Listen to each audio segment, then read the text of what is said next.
if I can improve the quality of the stream, because that I certainly can't improve the 720p ratio, but I might be able to get the bit rate up a little bit. Let's see if I can get it back to 3000. Yeah, the internet yesterday was atrocious. Absolutely atrocious. It was a flipping nightmare yesterday. Let's move that over there as well. Lovely. Let's close that window. Yeah, that was causing all kinds of dramas. You know, it took ages to upload Unseen. It took ages to upload the opinions video. So both of those took an absolute age. Even trying to compile Unseen, I had Windows crashing and I had stuff like that going on. That was a flipping nightmare. It was really not a good day, to be honest. But we're back. We're back. We're young. We got green. We've got teeth, nice and clean. See our friends.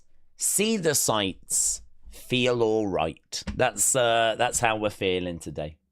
So what I want to do is have a look at the WWE website to see if they are got a preview for NXT. I bet they don't. No, they never flipping do.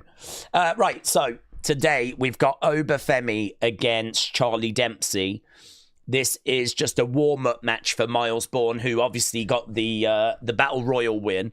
So he's going to be facing Femi in the future. So Femi against Charlie Dempsey is a match tonight. I know that we've got Tony D'Angelo against Wes Lee. That's going on today. And as well as that, we also have something else. Trick Williams, Joe Hendry, contract signing. Let's go. Those are the three things that we've got coming up. Joe Hendry, Trick Williams contract signing, and a couple of matches. Seems okay. I mean, honestly, it should be the best show of what we've seen recently. It normally is the best show of the week. And honestly, coming off the back of a pretty vanilla Raw, I would say a Raw that was just sort of there. It was just there. There wasn't really much to it at all. I think we're looking for something a bit more exciting. Something that's going to have a little bit more spunk, a bit more swagger. A show that moves like Jagger. That's what we're looking for. And hopefully we're going to find it tonight. Right. Matteo said, Daze, I've been busy for a while now. I forgot to tell you that I was at SmackDown last week. Getting to see that Alexa return was an amazing experience live. What are the predictions for tonight? No big predictions, to be honest, bud, because I am not aware of anything drastic. I mean, I know that we've got some people in the wings.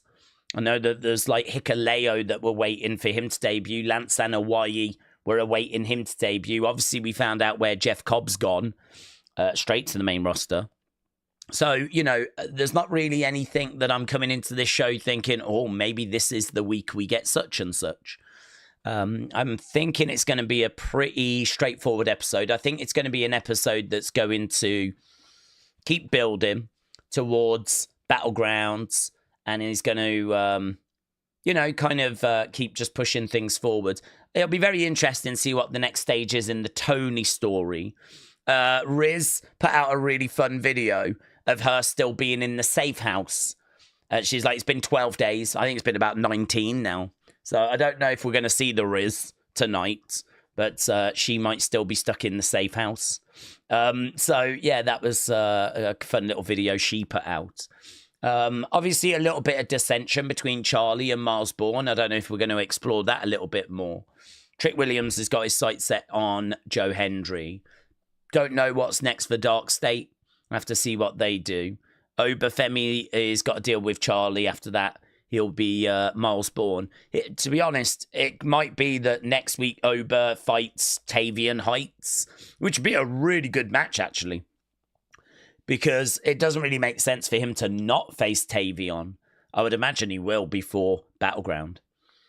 So perhaps he faces Charlie this week, and then perhaps he faces Tavian next week, and then Charlie at Battleground.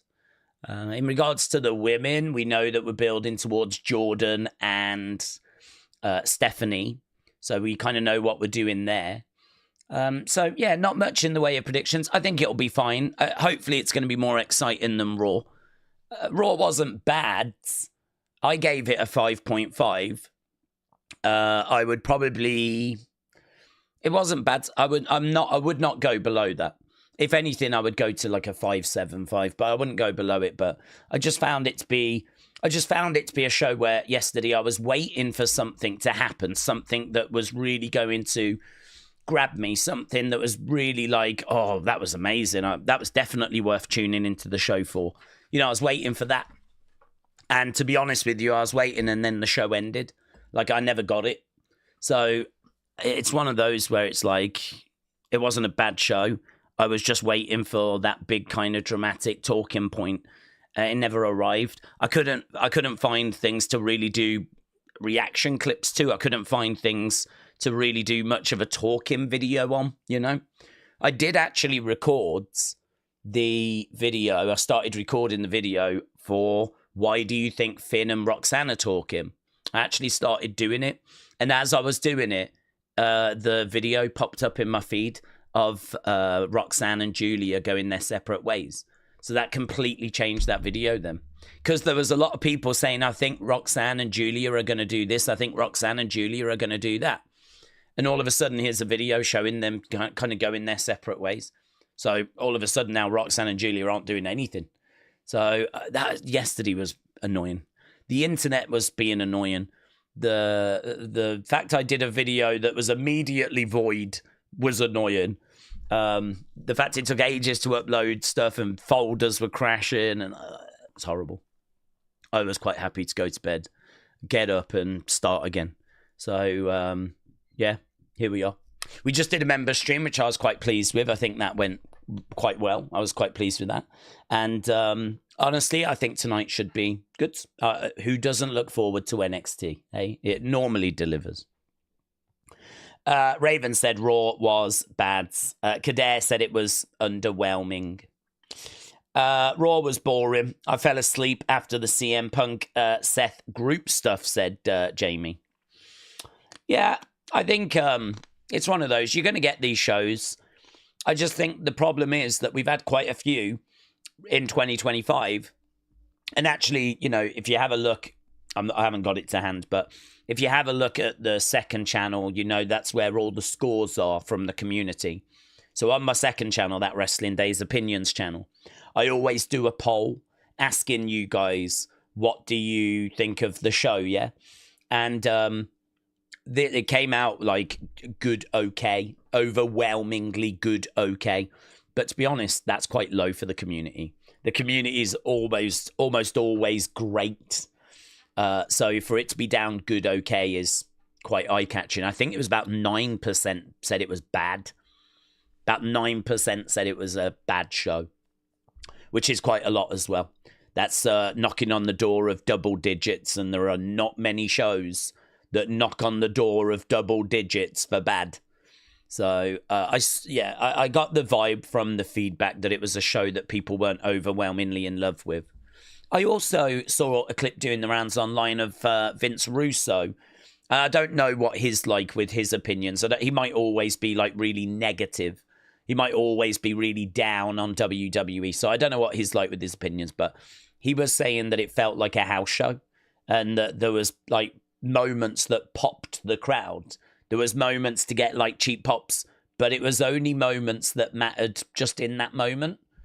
There wasn't really anything that had like long-term repercussions. There wasn't things that had like big, it was like a house show.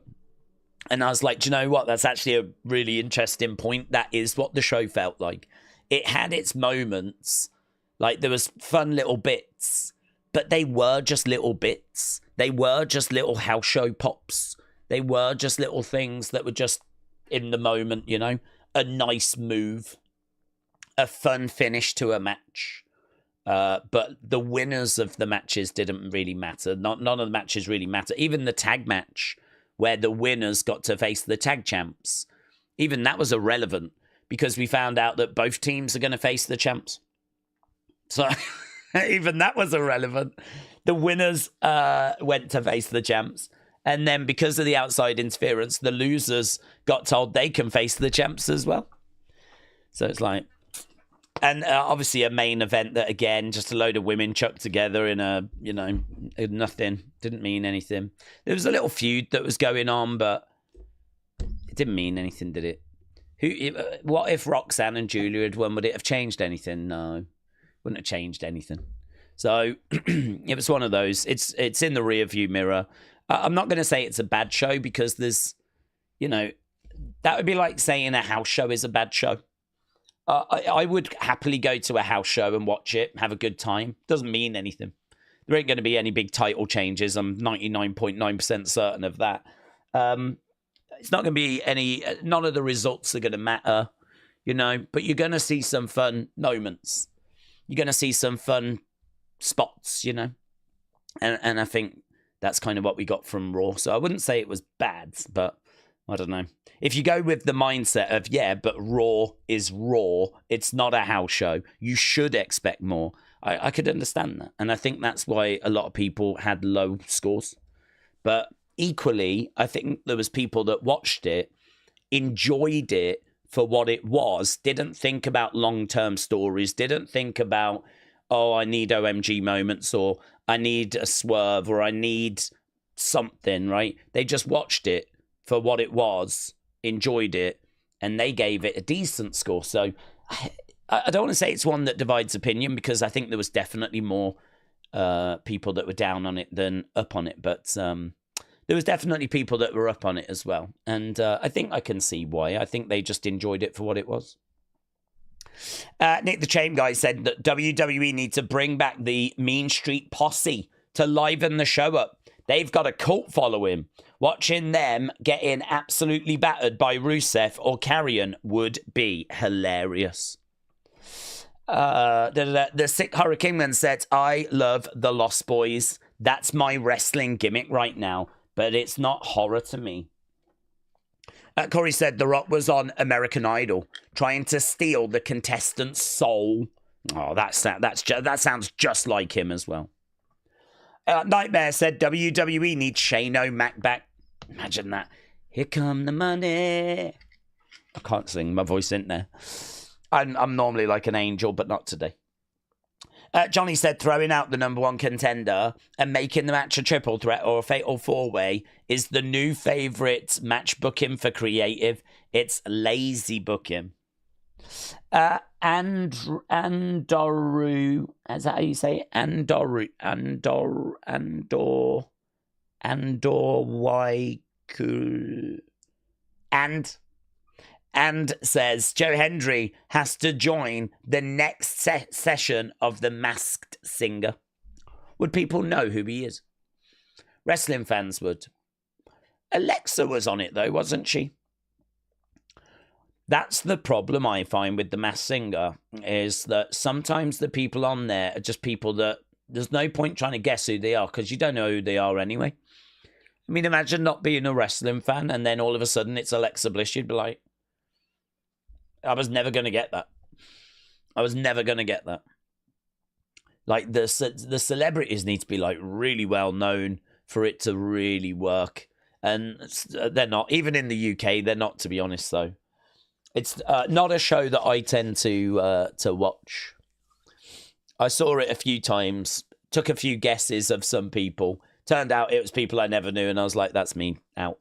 I'm done. You've lost my business. Thank you. And I was out. Dormouse, shout out to you, my friends. Appreciate the support.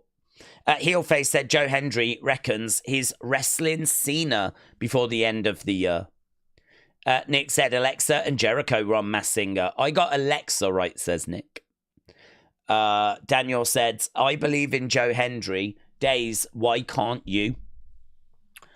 Honestly, it's nothing personal against him, and I've explained it a lot of times. I just think that had this have started in Imagine Joe Hendry was like Brooks Jensen, right?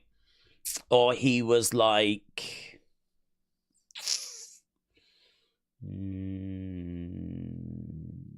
I don't want to say Briggs, but that's a bit lazy in it. But imagine he was someone that's there in the background, gets used on TV from time to time, is someone that you know, is not unknown, is someone that you know, is someone that you don't have any ill will towards, you know.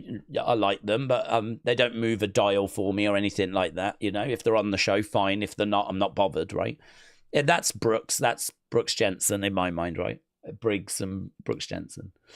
And I could have thought others, I'm sure. But imagine then he started to do something, either of those that really caught on. And, you know, for Joe Hendry, it's his entrance theme. It's the turning around thing and the smile. And it's caught on, hasn't it? And people enjoy it, right? I think I could get into it. I think if I had seen where they were to where they are now, they're doing this thing, I suppose I could get into it. But the thing with Joe Hendry is I didn't watch him before this stuff. So the very first time I saw Joe Hendry was him turning around and smiling and people going crazy and me going, I don't get it. I don't understand. Like, why do people love that so much? Like, he turns around, he smiles, and people love it, and it's like, I don't get it. I've clearly missed the start, haven't I? I've clearly missed the moment where he wasn't doing it, and then he started doing it, and people are like, "Oh my god, that's so funny," and that they fall in love with it at that moment, you know. And I've missed that bit. That's the bit I've missed. So I just don't have a way in, because now I'm looking at it happening and I don't feel anything. I don't feel anything. The whole say his name, he appears is, I don't know. I mean, I don't know. I just find it cringe, honestly. I just find it really cringe. It's not for me, but I don't want to be down on it, even though I'm saying it's cringe. I don't want to be down on it because I know so many of you like it, but I don't get it. I really don't understand. Say his name, he appears. It's like, well, I could say his name, he ain't going to appear. I don't know. I don't get it. And then, like, he turns around, he smiles. It's weird. No one else think this is weird. No one else think this is so strange that this is so over. But in my head, I'm like, would you have liked it if you was there at the start and it happened in NXT?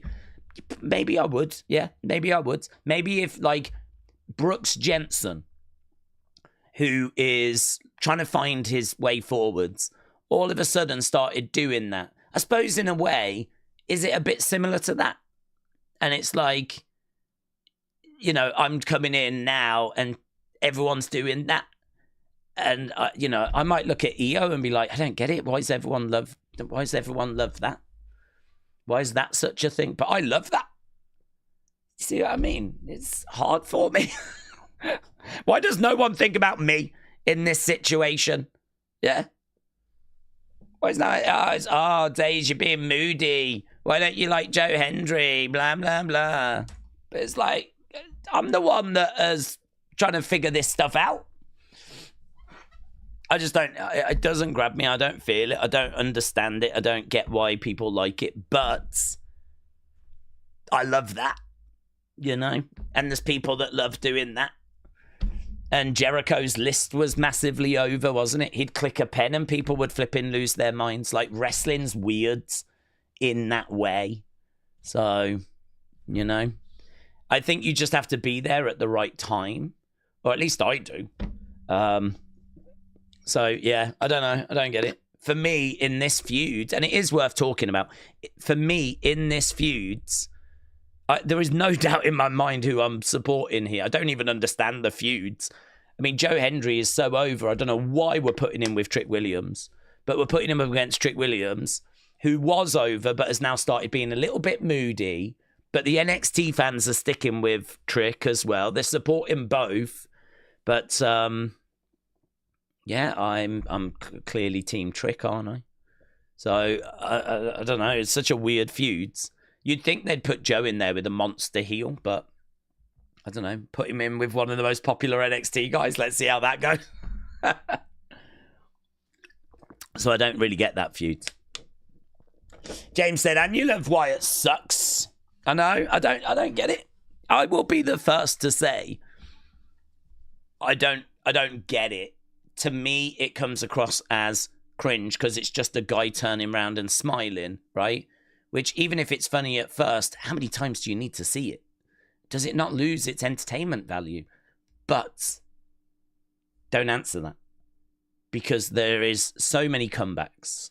Because people will be like, yeah, but you love that, and I do love that, and you love that, and I do love that. And as James said, yeah, you love the Wyatt Six, and I do love the Wyatt Six. So I sort of don't get it, but I do get it. It's so hard to explain. I think I'm doing a bad job of explaining. I think if you enjoy Joe Hendry, you enjoy Joe Hendry. Yeah. I will never stand in your way of that enjoyment. But I think the best way to explain it is the way I've always have, which is I just think I missed the train. I think I missed the boat. I think the fun bus left without me, and I just wasn't on boards. But that's okay, because I'm on lots of other buses. I'm on that bus, and I'm all right with being this. There's just me and a load of others on a EO bus, and we're just driving down the road, and we're all just doing that like that for hours. So that's fine. That's the bus I was meant to be on. I'm on that bus. Different strokes for different folks, said James. Well, it's very true. Very true. I was absolutely fine when he was in the Rumble. I was fine when he was at WrestleMania. I'm fine him being on NXT, defending the title. I respect... I mean, listen, we sit and we complain about celebrities in wrestling, so... Do you know what I mean? Joe Hendry is a legit wrestler that has dedicated his life to this. And even though the gimmick's not quite for me, or I can't find a way into it, as I keep saying... No, respect. I got respect for him. I respect him. I respect him. And, yeah, I wish him all the best. I think we're going to see a lot of him. I mean, WWE clearly really like him. And, I mean, they used him at WrestleMania. And Triple H had a word with him. And I think said something like, we'll be seeing a lot of you, like, in the future. I've no doubt about this. Like, you know, Triple H is obviously aware of Joe Hendry. Triple H wants to use Joe Hendry. I mean, think of that. Think of that. Joe Hendry is so popular, so over, that Triple H could have chosen from anyone to have been that stand-in for Kevin at WrestleMania. And he went with Joe Hendry. I think Randy was pushing for it as well. I think Randy wanted it as well. So, I mean, if you're Joe Hendry, you're just in dreamland.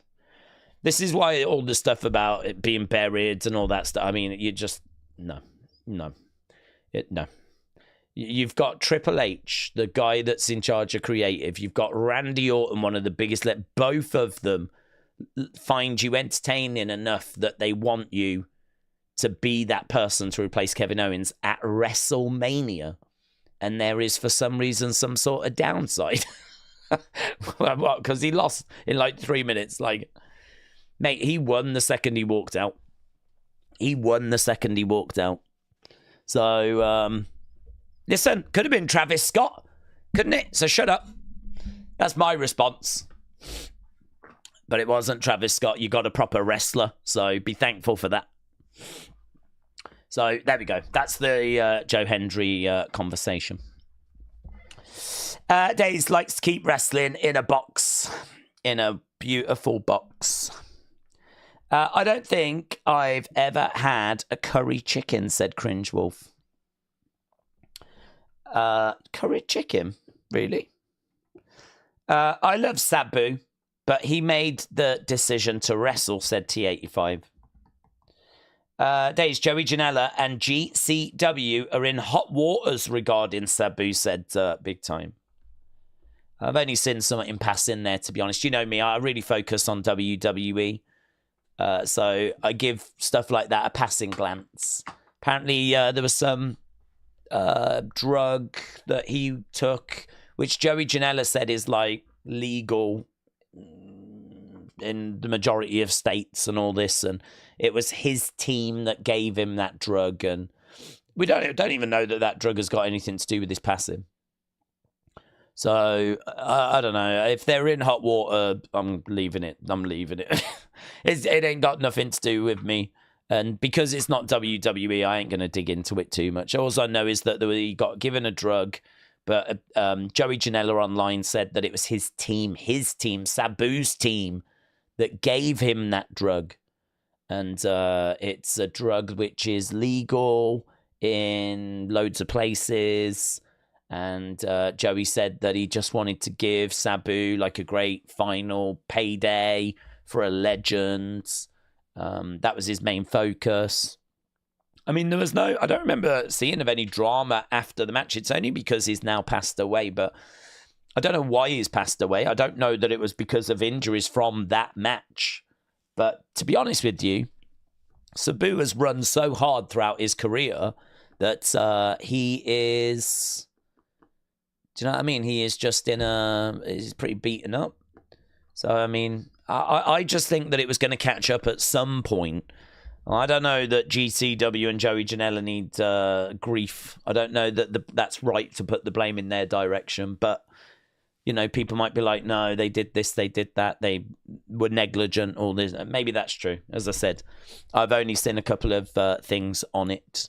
But if I was to give you my uneducated opinion, I would say that Sabu ran hard in life, ran his body to its limit and beyond. Many, many, many, many times. And I do just wonder if that didn't just catch up with him.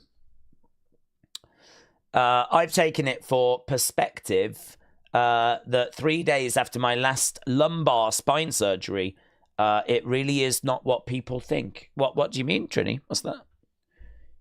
You've had lumbar surgery. That's down there, isn't it? I've got my chair. It's got a lumbar support. But I don't know much about the lumbar. I need to flip and get a new chair. I know that this thing is not brilliant for posture. My posture is absolutely destroyed. I don't have a posture. My posture is the letter C. That's my posture. It's terrible. I do probably need to do some sort of exercises where do you know what I mean? Work on my posture a little bit. I did see a video on that the other day. You are meant to do like 5 minutes a day, like working on certain things to do with your posture. I even saw a video of a girl who was talking about how disgusting it is, like guys that have bad posture. And I was like, oh my God, that's just something else for me to worry about now. If ever I do venture out into the real world, I've now got to worry about my posture. Do you know what I mean? Oh, God. It's true, though, isn't it? I mean, I could be doing damage every day without realizing, because all the time that you're like that, I mean, it's not good, is it? For your back and your shoulders and everything. And my posture sucked anyway since I was a kid. I don't know why. I don't know if you lot did posture exercises when you was a kid, but I didn't. And flipping, I just don't. I need to stand up straight. So, yeah. I don't see they changed their name. I didn't see Trini changed her name. Yeah, OG Grandma. Yeah, OG Grandma. To answer, Days, yeah, I've had 9 surgeries on my spine in the last 8 years. Really? I'm sorry to hear that, dude. 9 surgeries. I can't remember the last time I had surgery. It might have been when I broke my ankle. I'm very fortunate in that regard. I mean, to be honest, though, I don't go anywhere or do anything, so it's probably hard for bits to break on me. But, yeah, I am a bit worried about my posture. I might need to get something just to lift my screens up, actually. They're a little bit low. I always look down like that at the screens. Maybe if I had them like higher up like that. You can get little lifters. I might look into that. You don't need to know about that. Only posh a-holes take posture class. Come on, James. We all know you did posture classes with the book on your heads. That. They do that, don't they? Where they put the old... I ain't got a book. I'd be all right at that, though. I think I'd be okay at doing posture classes. If I did them when I was young. But, yeah, I'd be rubbish at them now. My posture's done. It's over. T85 said something about Sabu. That dude could really talk. If you've seen his shoot interviews, it would be a good promo. But the character was somewhat of a mute, says T85. Corey said you should do the streams with a book on your heads. Let's go. Nightmare said, I thought everyone across the pond took posture classes. We do have that reputation, don't we? I mean, like, England is really not that way. Everyone seems to think it's quite posh and all that stuff. And there's definitely places that are like that. But, mate, there's a lot of places where, do you know what I mean? Gangs and knife crime and flipping all this stuff. So England isn't all flipping Prince Williams, I can tell you. We have James Chadwick's, yeah. We have James Chadwick's. Is Hank and Tank on the show? There's no word or mention, not that I've seen, of Hank and Tank. No, unfortunately. They could be, but Dr. Pina said surgery is very serious. I saw that on average, 22 severed penas a week. These fellas spent weeks in the peen chairs, peen crutches, peen casts. It's no joke. These dudes' peens hurt. Dr. Pina, thank you. I actually think you're the one. You might be the leading person. Even more so than William, that drags us into the penis conversations. So, Dr. Pina, thank you for your service. Hassan, shout out to you, my friends. I'm not changing for no beep. Big time. My voice is not where I would like it to be. I am going to get these read out. I'm doing it, guys. I'm doing it. You deserve better. Let's go here. Here. There we go. I've just had one of them. Big time, Baxter. Remember, days when it comes to releases, there's been so many women let go that just don't stay in the industry. Iconics, Carmella, Mandy, Sonia, etc. Many just don't have that hunger to grind on indies.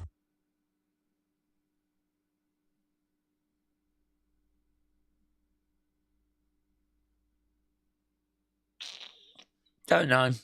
I don't know that it's because you could make an argument. There's a lot of guys that have done the same as well. Like, I don't know, No Way Jose. I don't know if he's still around. You can, I think like with women, it's difficult. Unfortunately, the business isn't 50-50 yet. So how many women do they need in AEW? They've got more men than they do women. So unfortunately, I don't know that there's as many opportunities because the women's division in AEW has got, quite a lot of women in it. Are they looking to add more? And then certain companies like, New Japan have got like a bit of a women's division, but I don't know how big that women's division is because they only added a women's title not long ago. Stardom is not very big. And you've got a few other women's promotions, Pro Wrestling Eve. I mean, it's just a little indie in the UK. Is Women of Wrestling even still going? I mean, they can do the indie circuit. You could get out there and do that, but I don't know. I'd want to see some data on that, to be honest. I'd want to see some data to know if there was like a big difference between men and women, and how many, like, how much like TV time, how much opportunity. To be honest, the WrestleNomics could do a real job on that, couldn't they? Like, if you look back at 2024, look at every Raw, every NXT, every Dynamite, every Collision, every Impact. Look at the total match time. Add up every match from all of those shows. Add them all up. And then take away all the male match time. And then you'll see total match time was, let's say, 1,000 hours or whatever, right? And the women had 2,000 of those 11,000 hours or whatever it is, yeah? I mean, that would be a really interesting. And the guys had 9,000. Like, it'd be interesting to know the percentage.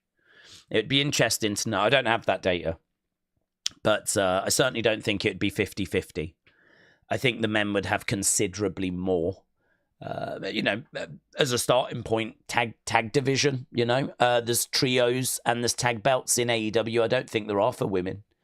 Women have got one set of tag titles that don't get used all the time, whereas the men have got two, which also don't get used all the time. Women have only just had like secondary belts introduced. We're not there yet, are we? We're still growing. So I don't think there's the same amount of opportunity for women as there are for guys at the moment. But the industry, we keep talking about it, is going in the right direction. I'm confident that it's getting better. And I can prove that it's in a much better pace than 10 years ago. So I know that it's getting better. I can only hope that in 10 years' time, it's, even better. I mean, the women really are putting on some of the best stuff as well. They really are they're putting a lot of the guys to shame. Consistently, the women are putting on like the best matches, the most entertaining matches.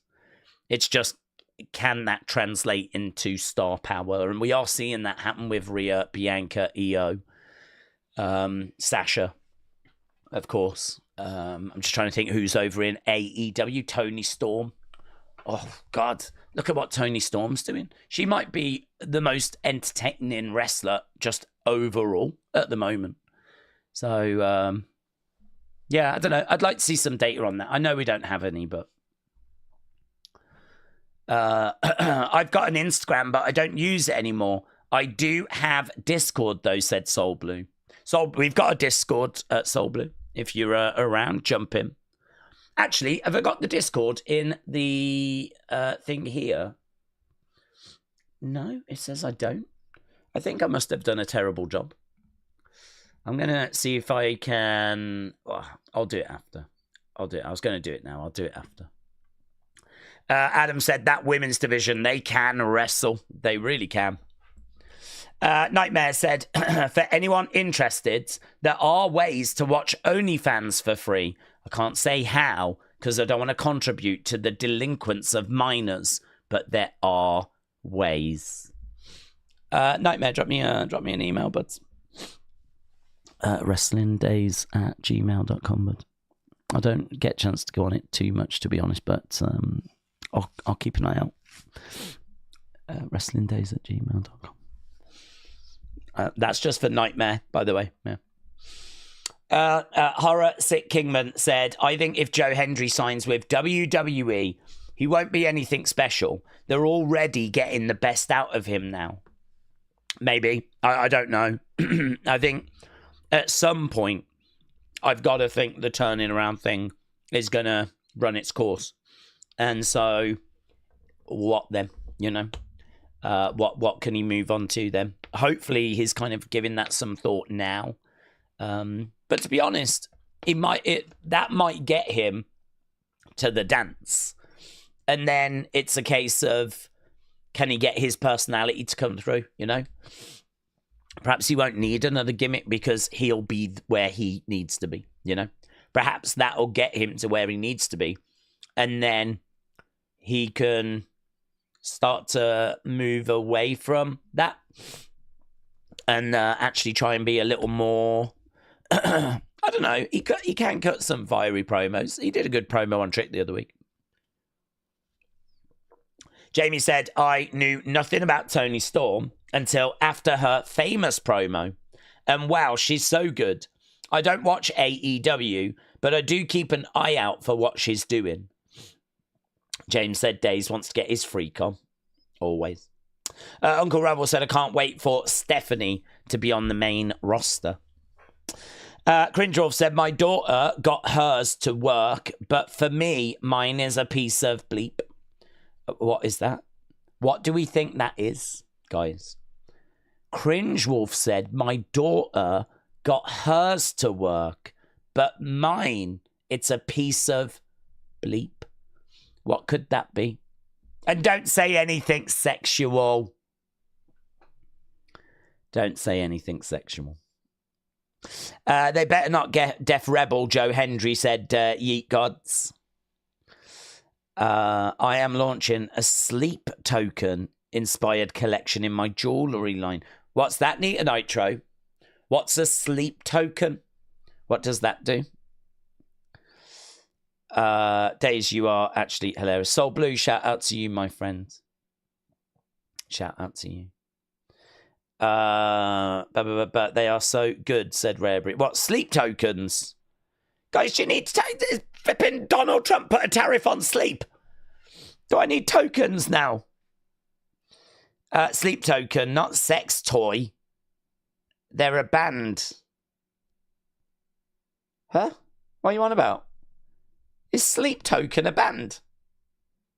Is that the name of a band? Sleep Token. Hey, that's all right, actually, as a band name. I don't hate that. I don't hate that. Sleep Token. They're, do you know what I mean? They probably sing something like Closing Time by Semisonic. I can see them being one of those kind of indie bands. An indie band that is a little bit afraid to get too loud. Do you know what I mean? Acoustic. They're an acoustic indie band. Hey guys, we're Sleep Token. We're Sleep Token. And this is our new track. Give your best friend a hug. Give your best friend a hug. Sleep Token! Whoa! Yeah! Love it. Look 'em up, said Rare Breeds. What, Sleep Token? I don't think they're my thing, to be honest. I like pain and aggression. Yeah. Rage. That's what I like. Not Sleep Token. Sleep Token sounds like Taylor Swift would do a duet with the lead singer on her next album. Taylor Swift and Mikey. He'd be called Mikey. Mikey from Sleep Token. Doing a duet. That is what they are, said Rare Breeds. Are they really? Are they actually a band? I'm going to flip in, look. Sleep Token. Oh, they are a band. And they are nothing like what I thought. Wow. Guys, everyone's going to want to see Sleep Token now. Let's do this. Let's do that. Let's do that. Let's do... Look, it's the flipping Fiend. It's the Fiend. Dudes. Hearts. Heal. Hearts. Heal. Catching flies with his mouth. And the other words I can't remember. They get 3 stars from Dave Meltzer. From Dave Meltzer. He gave them stars. There we go. Look, this is from Wembley Arena in London. When's this from? What does it say about Sleep? Sleep Token are Metal's most promising. Sleep Token! Sleep Token, Metal's most promising breakout band. But they end their year in near disaster. What's happened? Released back in May, sprawling their third album, Take Me Back to Eden. Yeah, that does sound like a Sleep Token album. Take me back to Eden so I can see my best friend. They elevated the mysterious group from beloved cult act to something bigger. Well, what's the disaster? That's not a disaster. Tonight's gig is sold out. Well, that's great news. The 4 masked members of Sleep Token never speak on stage. That's fine. Lots don't. And their identities are a secret. Guys, don't ask me what I do on Saturdays sometimes because I can't tell you. Sleep Token have explained their individual identities are irrelevant. What matters is the music. Oh my God, I hate them. Still, it's not a celebration Sleep Token would have hoped for. Rather than gigs, they describe their shows as rituals. Sacrifice, sacrifice, sacrifice. But where's the disaster? What's the disaster? Sleep Token and the audience throw themselves into every moment. Wrestling, we got some wrestling. Wrestling shared euphoria from the jaws of defeat. Mate, this honestly, this makes it seem like a gig you have to go to.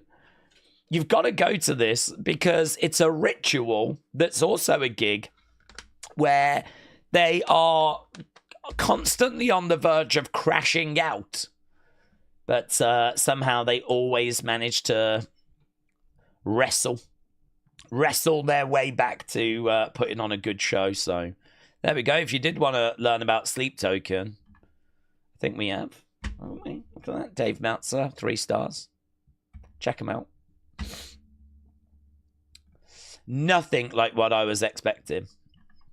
Nothing like what I was expecting at all.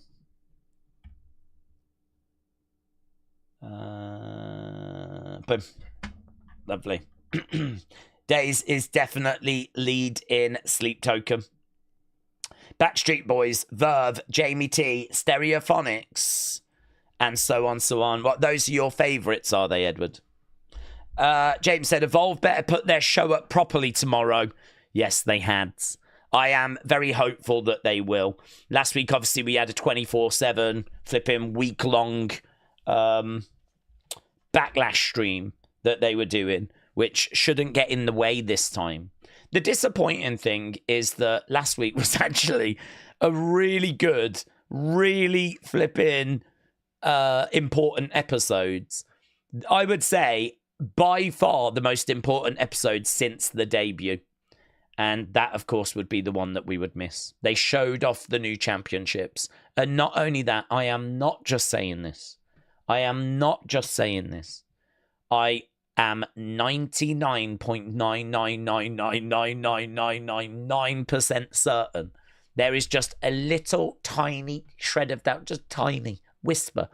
I am adamant that Couch Girl wrestled. I am adamant she wrestled. I am adamant that the girl I saw in the ring was her. And I feel like she is a wrestler, I'm sure, because I don't think they would just hire someone to stand there. But she was nothing like what I thought she would be. If it was her, and I think it was, she was nothing like I thought she would be. She was all like nervous, and you know, when she's in the VIP area, she's kind of lounging around and she like acts a bit, I would say, unprofessional for that role. Yeah. But like when this girl was about to wrestle, she was like, I'm so nervous, but I can't wait for people to see, you know, what I can bring. And, you know, she was really like coming across as quite lovely. I hate her. I absolutely hate her. I will never change my opinion on her now. I'm stubborn. I hate her and I will hate her forever. And I refuse to change. I refuse. You get one shot. You get one shot with me. So, yeah, I'm pretty sure she wrestled. And we saw the championships being unveiled. And Nikita Lyons was in the main event. And I think we spoke about that the other day, didn't we? Where, like, she had a bit of a, like, barbarian queen sort of vibe going. And we were talking about, oh, man, she could have a little crown. We could do something, lean into that presentation. They're not going to do that, but I thought it was a good conversation we had about it the other day.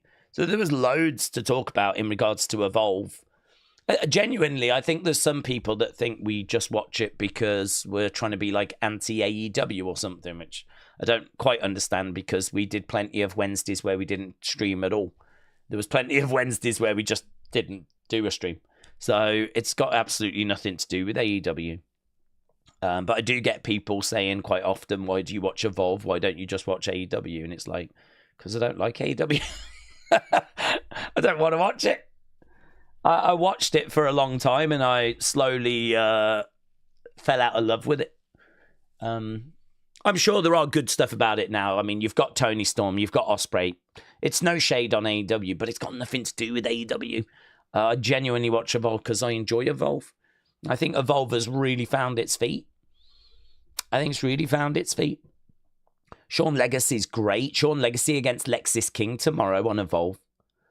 So, you know, we're starting to see Nikita coming over, Lexis coming over. We're starting to build up other stars like Swipe Right, like Callie Armstrong, like Keanu Carver, like Sean Legacy, like Jack Cartwheel, and, you know, all these people that are coming through. It's good. Zeta Steele, of course, she's good. So, yeah, we'll be live for that tomorrow, and genuinely, I'm enjoying it. Right, let's blast our way down some of these super chats, shall we? Because we are nearly at the end of that first hour. So, Wes, 420, shout out to you, my friends. MJH, shout out to you guys. Shout out to Adam Con as well, and Cringe Wolf. I would say any new members, if you are not in a tag team and you would like to play the tag team game, there will be a post that will go up on Saturday that will say tag team game on Tuesday. Come and join us. All you need to do is find a partner. You just need to, in that post on Saturday, goes up on the channel. Just let me know your team name and let me know the names of the 2 or 3 people that are in. Only 2 can play, but you might want a third member in case someone can't make it. You know, you might want to stand by. And so you can create a team and then join us. That'll go up on Saturday. I wonder, actually, if it would make sense for me to create that post and have it already up so that as I'm having this conversation, if anyone did want to do it, they can just put their name down now rather than coming back Saturday when they'll probably forget. But I don't know. That's an interesting thought. So, yes, we are looking for more tag teams to come and join us on a Tuesday. We just played it earlier and it went really well. And we were talking about trying to attract new teams. So, as new members join, I'm kind of having this conversation because I want people to enjoy the perks of the membership. The members side, we are doing that. So, we do a tag team game where we do quizzes and, you know, people give answers and we have all the teams going up against each other. So we do that on a Tuesday. We do it on a Wednesday as well. But I'm more focused on the Tuesday. Then on a Thursday, we do a member stream where we kind of do what we've just done. We just sit and chat. So we go through that. And I think we're going to talk about putting wrestlers into the Hall of Fame. It was a Wrestle with Andy idea that I really liked. Where I think I still can't figure it out. I still can't quite work out how we do it. But I think we need to put a load of wrestlers. I don't know. I don't want the first 6 months to just be Stone Cold, Undertaker, blah, blah, blah. But equally, I don't want to just put them in. I feel like the solution is we have to block certain people. We have to not allow certain people in at the moment. And then maybe further down the road, we let them in. All of a sudden, we then allow, okay, if you want to put, them in, they can go in. I don't know. I don't know how to do that. But I just know that if we put in a wrestler or 2 wrestlers a month that you lot want to highlight and want to put in, I know that it's going to be Stone Cold, Bret Hart, Shawn, Undertaker. It's going to be those in it, The Rock. It's just going to be months of that. I'm way more interested in getting past that level, getting into like the mid card, I wonder if there could be something that excludes people, like if they main evented WrestleMania, they're excluded or something like that. No one that has actually main evented WrestleMania is eligible. Something like that. That would eliminate a lot of the big names, wouldn't it? That could be interesting. That could be a nice, clean way of doing it. If they've main evented WrestleMania, they're not eligible. So then you've got to think about who hasn't main evented WrestleMania. Oh, maybe it's that. Maybe that's nice and simple, isn't it? That gets rid of Stone Cold, Rock, Triple H, Undertaker, John Cena, Roman Reigns, CM Punk, Cody Rhodes. Like, it gets rid of all of those in one nice, clean sentence. And that way we can, like, start to highlight some people that have never main evented WrestleMania. Ooh, maybe that's it. Hall of Fame. And then, once we've done it for a few months, maybe we just take that rule away. Something happened. Something happened. I said something and I didn't hate it. I'm not going to say we're going to do that, though. We're going to talk about it in our Thursday stream. Zol420 said, Jay or Cena versus Cross. I just don't know, mate. I mean, Karrion, I just don't know. I know that people want Karrion to get pushed, but it's not happened, does it? I mean, we're sat here in the middle of May, and I know there's people that are like, oh, I'd love for him to be winning Money in the Bank and stuff like that, and I do understand that, but it's just not happening. I mean, it hasn't happened. I don't know that it's going to happen, and I would love for it to happen. But I just don't know. I don't know that it's going to... I don't know that... I certainly don't think he wins Money in the Bank, but I'm talking about I just don't know that he's going to get like a major push. I think we could get him onto TV. I think we could try some stuff. But I don't know that like he's going to be facing Cena and, all that kind of... I mean, that's to go from where he is right now, which is just not being used at all and hasn't been for about 5 months, to putting him in a match with John Cena. Or having him win Money in the Bank. Like, that is just such a out-of-nowhere drastic shift. Do you know what I mean? Like, I feel like we're skipping so many levels to go from, like, 0 to 100. And I just don't know that we do that. I don't know that we do that. So, I can understand why people would want it. I think I would like to build him, to be honest. I would like for him to just get on TV on a regular basis. And I'd like for him to have a feud. And I'd like for him to be able to do his promos in the ring, have a story, get his teeth into, give him something to talk about on social media. And do you know what I mean? Like, do what we do. Builds people up. So, I don't know. I honestly, I don't know. I don't know that we go from 0 to 100. We absolutely can do. They can do whatever they want. But I don't know if they're going to do that. Nick the Chain Guy, appreciate it, my friends. Firing in a Wrestling Daze membership. That's very kind, my friend. So thank you, Nick. Uncle Rebel said, can't wait for Stephanie to be on the main roster. Cringe Wolf said, handsome days. I've been a member for 7 years. Have you? You've been a member for 7 years? We haven't even been doing the membership that long, have we? I'm pretty sure that we've been doing it for about three years or so. So I'm going to believe you. I'm going to say that somehow, yes, you have managed to be a member for 7 years. So congratulations, my friend. There are new levels that we've can add now.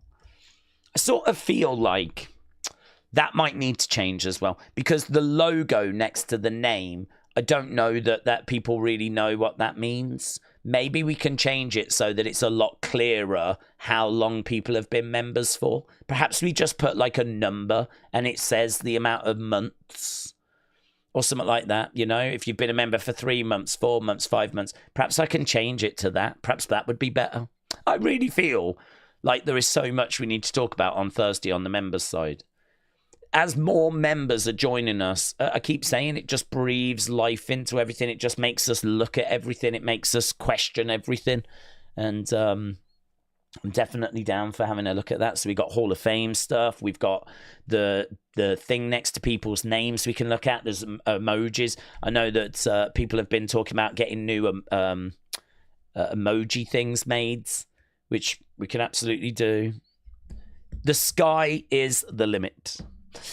William Patterson, shout out to you, buds. And Mike said, make it one current and one legend. One current and one legend. That we could do that. Would we? One current and one legend. The only problem with that is that means every month. So that means that 12 times we're going to have to put someone current in. And are they going to deserve it? Are they going to deserve it? I mean, I suppose you could put in, I mean, Cody is current, Roman is current. Do you end up with Roman and Stone Cold going in? You know? Do you end up with Roman and Stone Cold going in? And then next month it'll be Cody and it'll be The Rock. And then the month after it'll be CM Punk and Triple H. And then the month after that it'll be Seth Rollins. And do you know what I mean? Maybe, I mean, they would all deserve to go in. But what do you do once you've got past that level? I suppose Rhea would go in and people like that. I don't know. I don't mind that. I just think that you might still end up with the same problem, which is you're still going to end up with those kind of big names going in. You know. Don't mind it though. It's a thinker, isn't it? It's a thinker. You could certainly put that as an option. Jamie, shout out to you. See what Jamie's bringing to the party, because this is a party. I hope you're all having a lovely time. Daze, what did you think about Finn versus AJ? And do you think Judgment always fail helping Finn? But when it comes to Dom, they succeed. Is this the start of Finn leaving Judgment Day, perhaps? Yeah. I think there are lots of... I wasn't blown away by the match. I thought it was okay. I was sort of... It had a better ending than WrestleMania, but it reminded me a bit of the WrestleMania main event in the sense of it was quite slow. And when I was waiting for AJ to kind of pick the pace up, he did, but I didn't find that it really picked up drastically. I mean, I don't know if AJ's not showing a bit of his age now. You know, I think he might have lost some of that explosiveness. I kind of felt it was below what I was hoping for. I don't know. I don't want to be too down on AJ, because last year he put on an incredible match with Cody. I mean, him and Cody were incredible at Backlash. But then he has suffered injury since then and been out for quite a while. So, I don't know. And it was a Raw match as well. I mean, maybe if it was a PLE match, it would have been a different level. But I think it was underwhelming, honestly.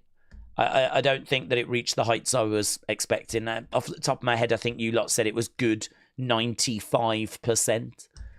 I mean, it wasn't nowhere near the best match yesterday. That was the women's tag. And, I don't know. I just found it lacking a little bit. I found it to be a little slow. I found the comeback to not really have as much fire in it, but it did have a really good end. There was a couple of kick-outs at the end, like a kick-out of a Styles Clash, which was really good. And, there was a couple of moments in there, definitely. So I don't want to paint it out as a bad match, because it certainly wasn't. It certainly was no bad match. But I just think the expectations are that little bit higher when it comes to AJ Finn. When it comes to AJ versus Finn, if that match had some on the line, if it really meant something, that could easily close the show. And it should be a banger given the time. And I don't think we reached that level personally. in regards to, do I think Judgment Day are there for Dom? Not for, yeah, definitely. We're doing a lot of stuff to try and tease dissension. There's lots of looks, isn't there, as well, between them. We know about Finn talking with Roxanne, and it sort of feels like I wouldn't be shocked if it's Liv, Dom against Finn, Roxanne, if that's not where we kind of head to as we get towards SummerSlam. I could definitely see that. So I think there are lots of little teasers at the moment of a split buds, yeah, definitely. But I don't know about you, but I do find a lot of these teasers take a little bit too long. I would sort of like to get moving on, you know, it's all well and good to have some teasers, but I don't want this thing stretched out as long as they seem to stretch it out. They do stretch stuff out a long, long time. I do feel like we need to move with stuff a lot quicker. And otherwise you end up with shows like we had yesterday, where I think a lot of it was just filler, more of the same. Honestly, if you missed yesterday's Raw, you really didn't miss anything. I don't know that there's anything you need to go and see. I don't know that there's anything I need to sit here and tell you, oh my God, you need to go and check this out and need to check that out. But if you watched it, it was fine. Like Becky gave a fine promo. The Gunther J segment was fine. The Finn AJ match was fine. The main event was fun. If you want to watch it, you can watch it. If you don't watch it, I promise you there'll be a match that'll be just as good at some point next week. You know, it wasn't a match that's like going to be a match of the year or anything. It was fine. It was fun. It was good. But I'm sure the main event of Raw next week will be just as good. I'd imagine the main event of SmackDown will probably be just as good. So, yeah. I don't know. I wasn't crazy about Raw. I gave it 5.5. And a lot of people seem to be a little down on it. But there was people that enjoyed it as well. There was some 8.5s in there and 9s and whatnot. I mean, there's people that enjoyed it. And I always find myself in a very difficult position because I have to be honest with what I see. And I find it hard to be honest because I really don't want to be negative or down or whatever. But part of me thinks no one's going to believe me if I say something is good, if I don't say when something is bad. Like, if I say something is good, I would really like for people to believe that I'm telling the truth on that, because I will be telling the truth. But I can't sit here and say that everything's good all the time. I can't do that because, like, it's not. Not everything is the same. Not every show that WWE do is exactly the same in quality. Not every wrestler is the same as each other. Not every match is as good as every other match. Like, there are differences and people are interested in those differences. And I do find it, like, a bit tricky because, like, I do find that I want to sit here and be, like, fun and, you know, bouncy and, like, all that stuff. But obviously the conversation does turn quite regular to what did we think about this? What did we think about that? And when we go into opinion, it's really hard to be fun and bouncy, whatever, when you're talking about a show that was a bit mid. Like, it's hard to kind of find a way of making that. It was pretty average. Honk, honk. Let's get out the average horn. Honk, honk. I don't know. Perhaps we do that. Yeah, maybe I need to go away and think about how I can inject some fun into when we're kind of talking about shows that were average at best. But yeah, those are my thoughts. But Edward Brown LFC 1 member. Hey Daze, my favourite bands are in no order.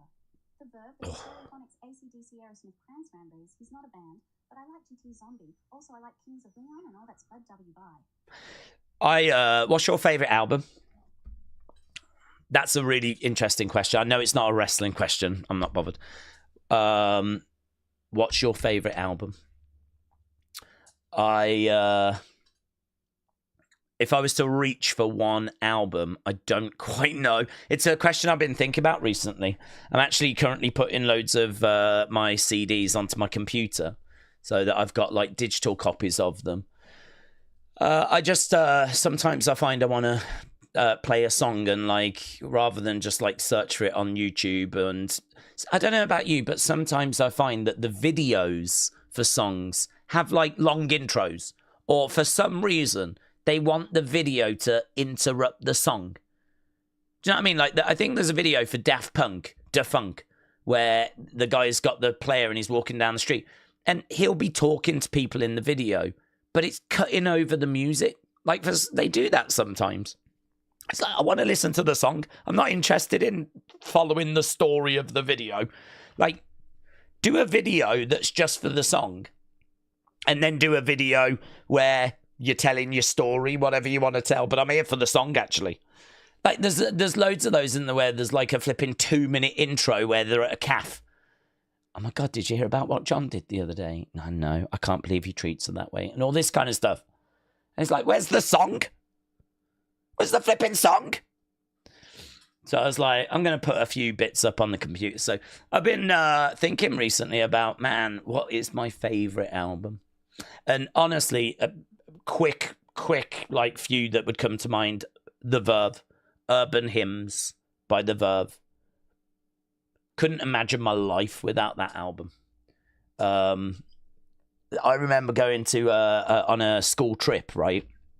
And we were all on a coach, like everyone in our class. And we were going, I can't remember where we were going, but we stopped off at this service station. And this girl, she's quite attractive, she got off and went to the shop, and she bought the Verve Urban Hymns. And she was so excited. And she was listening to it on the coach, on the bus, right? This is when I was at school. And she was listening to it. And I remember seeing her get it, be excited with it, listening to it. And I remember thinking, like, I would need to know what that I need to know what that sounds like now. Because she was like, she did a great job of advertising it subliminally with her excitement. And the fact she was like listening to it, I was like, I need to know what that sounds like. And I don't know if it is just an amazing... I mean, it is. And the singles were huge off it in the UK. But, and it is an amazing album. It's in like loads of top album lists and everything. But I listened to it and it blew my mind. I was like, oh my God, this is amazing. I can't even remember if I'd heard any of the singles before hearing it. I don't think I had. And then after that, I started to see like Bittersweet Symphony, Drugs Don't Work, Lucky Man, you know. But even the album tracks are just insane. So good. So, yeah, Verve, I would go with that. I love the Yeah Yeah Yeahs as well. I've seen them so many times live.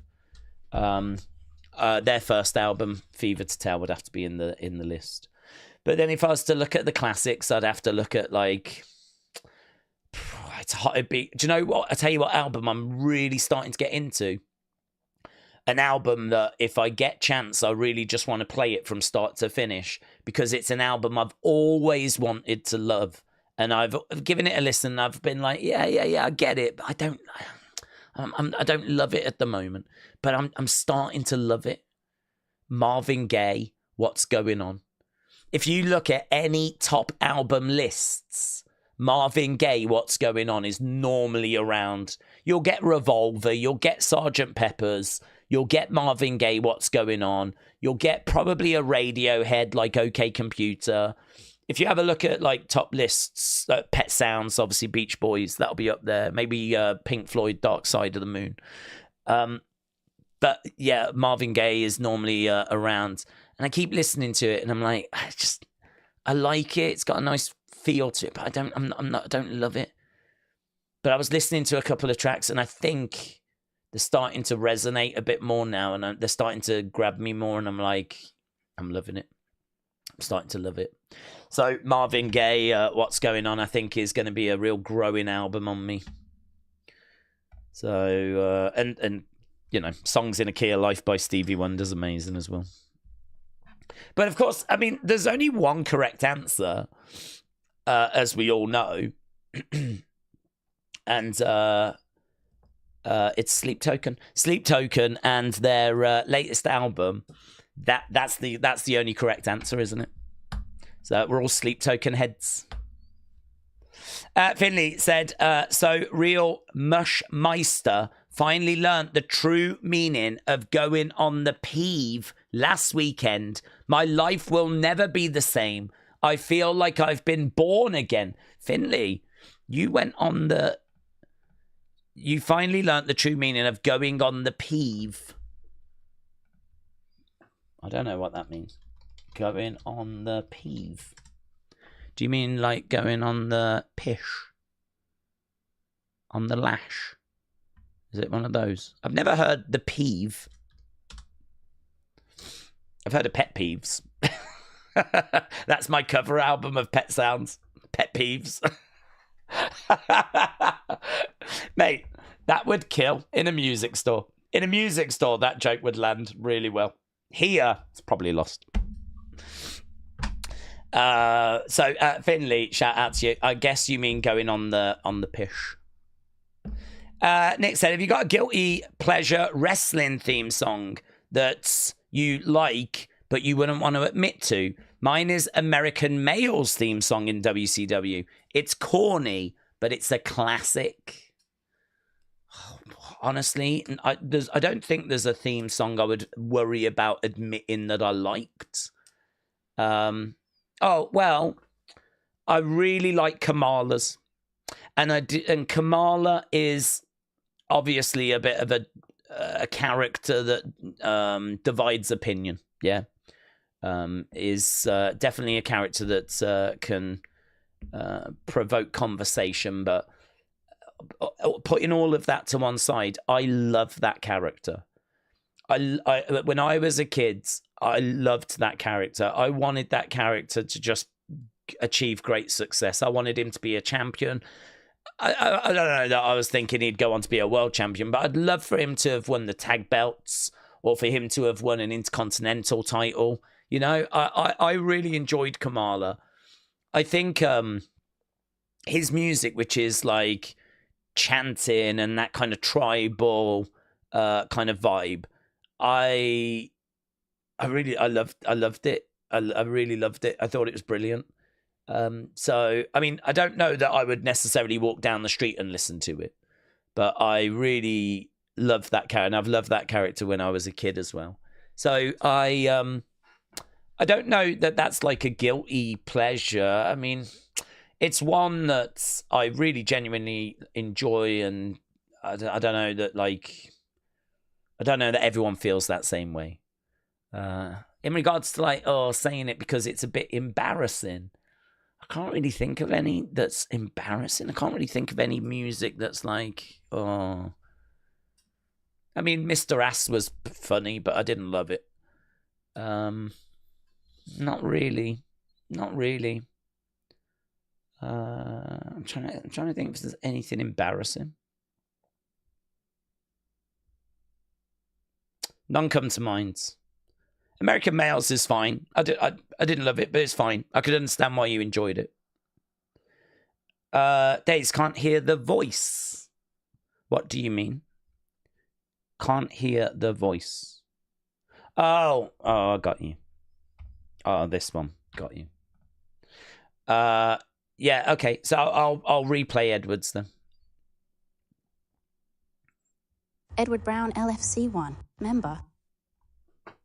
Hey Days know my favourite bands are in no order. The Verve, The Who, Stereophonics, AC/DC, Aerosmith, Cranberries. He's not a band, but I like Jamie T. Zombie. Also, I like Kings of Leon and all that Spud Dub by. Yeah, sorry, I actually turned the thing off because I am actually putting CDs onto my computer as I'm sat here, and I've just put on Notorious B.I.G. Life After Death, so I've just dropped that on. I've got Rumours album, which is quite nice. Nice little slow, soulful little number. So I'm just putting those little bits on at the moment. Next up will be a little bit of Bob Dylan, Modern Times. Got that going on in a moment. I've just got a pile down here. I've got like Little Wayne that will go on. I've got, what else we got? We've got a bit of Beyonce.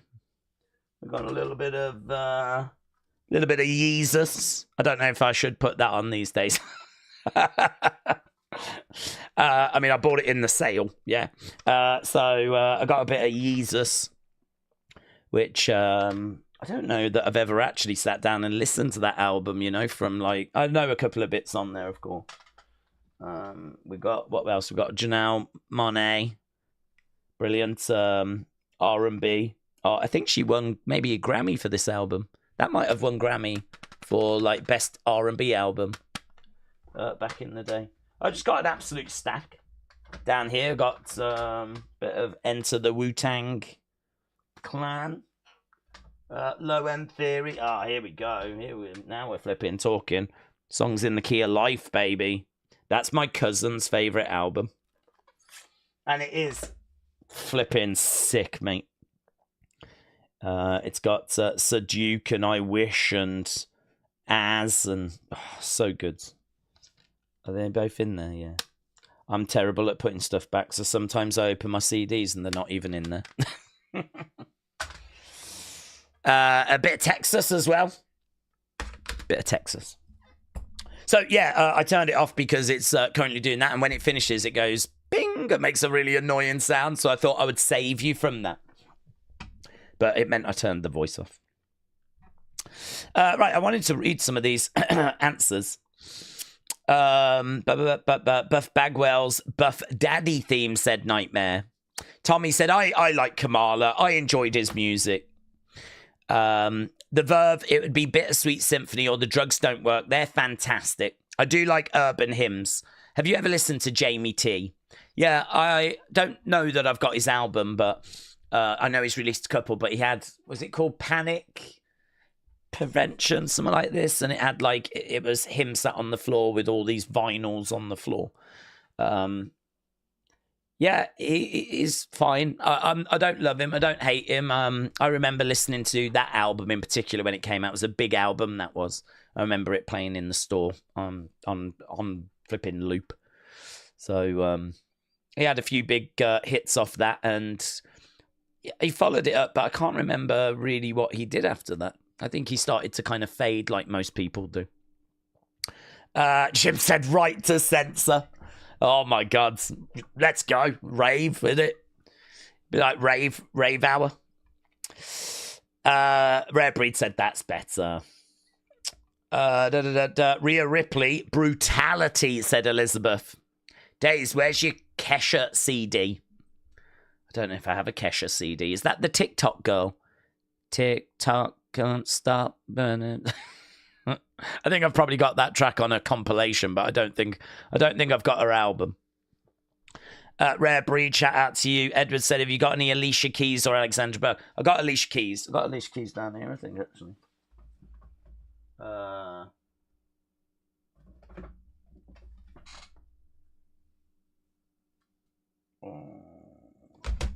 There.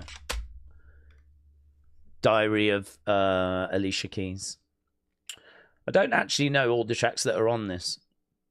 Oh, If I Ain't Got You. What a tune. What a tune.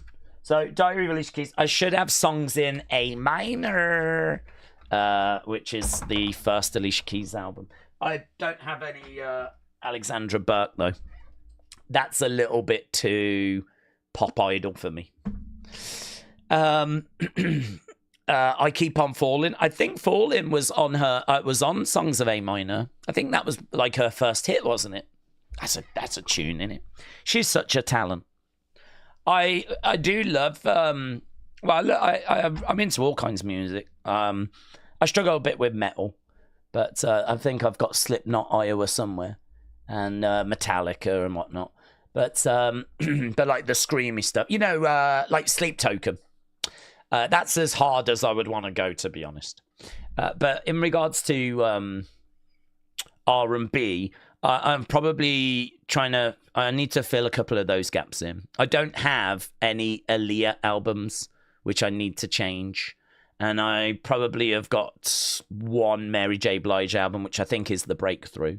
So I need to get a couple Mary J. Blige albums. But yeah, I tell you, it's been quite fun, actually, because whilst I've been putting music up, it's meant I've been going through my CDs, and it's shown me that there's a few that I am missing. There's things that I thought I had that I don't have or whatever. And there's a website in the UK. You probably have one in America. There's a website that's called Music Magpie. And they do an offer where you can get 4 CDs for £5. So I've been kind of looking through their catalogue to see, 4 for £5. I'll take that deal. I know, like, streaming and all of that these days, but when you're a boomer like me, you do like to have the CD, to be honest. You do like to have the CD. So I kind of... I think the thing with streaming is that it's a little bit like the WWE network in that it's just a bit too much and it's a bit overwhelming. Like, I never really know where to go. I never really know what to search for because you can search for anything, and it's a bit like there's too much. Do you know what I mean? I think it's better if I've got my CDs and I can, if I fancy listening to a certain album because it won the best Grammy, then I'll listen to that. I sort of need to be a bit more focused, otherwise I just end up analysis paralysis. It's the same with Netflix sometimes. You spend more time looking for a film than you do watching films. It was the same with the network. You spend longer looking for something on the network than you do watching on the network. I do that with YouTube. I can spend a while looking for the right video to watch rather than just watching videos. And I think the same can be true with music as well, which is why it's probably wise to create playlists and just, blast through a playlist. But then you need to sit down and create a playlist. And you need to put all that stuff together. So, I don't know. I've grown up listening to albums, like from start to finish. Like back when I was young, you would go to the shop, you would buy the album, you'd go home, you'd play it from start to finish, and you'd love it. And I think that's been lost because now it's more about songs, isn't it? Oh, have you heard that new track? And you play it, and then you move on to the next new track and the next new track and blah, blah, blah, blah, blah. So, I'm an album person. I'm a CD person. And, yeah, Music Magpie, I've got like this 4. They're all pre-owned, but they test them to make sure they work. And so I've actually ordered like an Aaliyah album. I think there's a D'Angelo Brown Sugar album that's on the way. I've ordered Beyonce Lemonade because I didn't have it. So I've ordered that. What else have I ordered? Some old like guitar band stuff as well. So just bits and bobs, really. I mean, I could probably talk about music as long as I could talk about wrestling. I worked, as I said, in an entertainment store for 15 years. So I could probably have conversations about that. Obviously, I feel like music is a hell of a lot wider of a subject than WWE. So it's kind of hard because people are like, have you heard this band? Have you heard that band? Have you heard this? You heard that? And there's just so much music that it's kind of hard to have heard everything. But... yeah, it's another passion. I've got the problem with music ones too. By the time I find what I want to listen to, I don't want to listen to it anymore, said Boomers for Life. I know, yeah.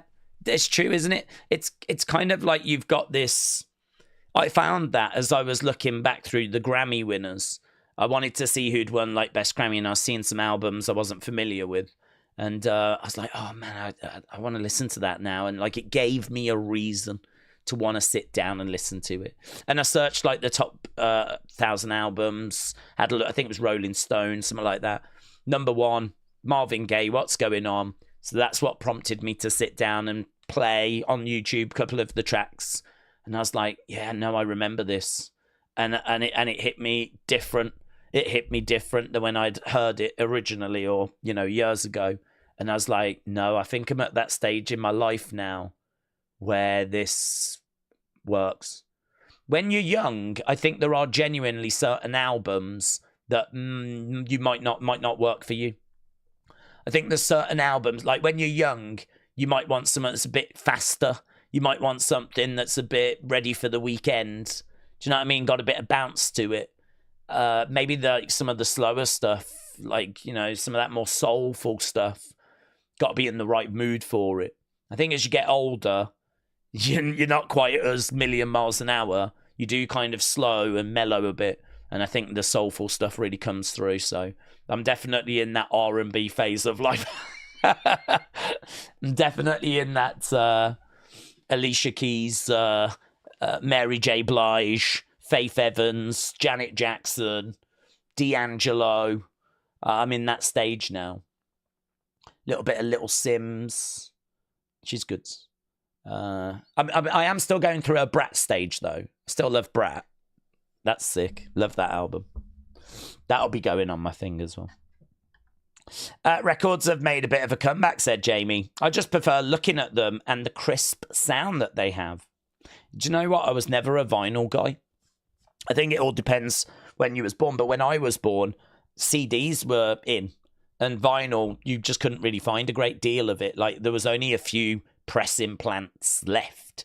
So vinyl was just not a thing. I mean, there was always a token little section somewhere. But it was pretty much done. You went to the record stores, you could get vinyl for cheap because everyone was selling their collections. And all you hear now are people saying, I wish I hadn't sold my vinyl collection. I wish I still had my vinyl collection.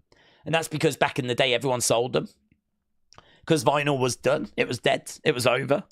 And now vinyl has come back. It's CDs that are dead, done, and over.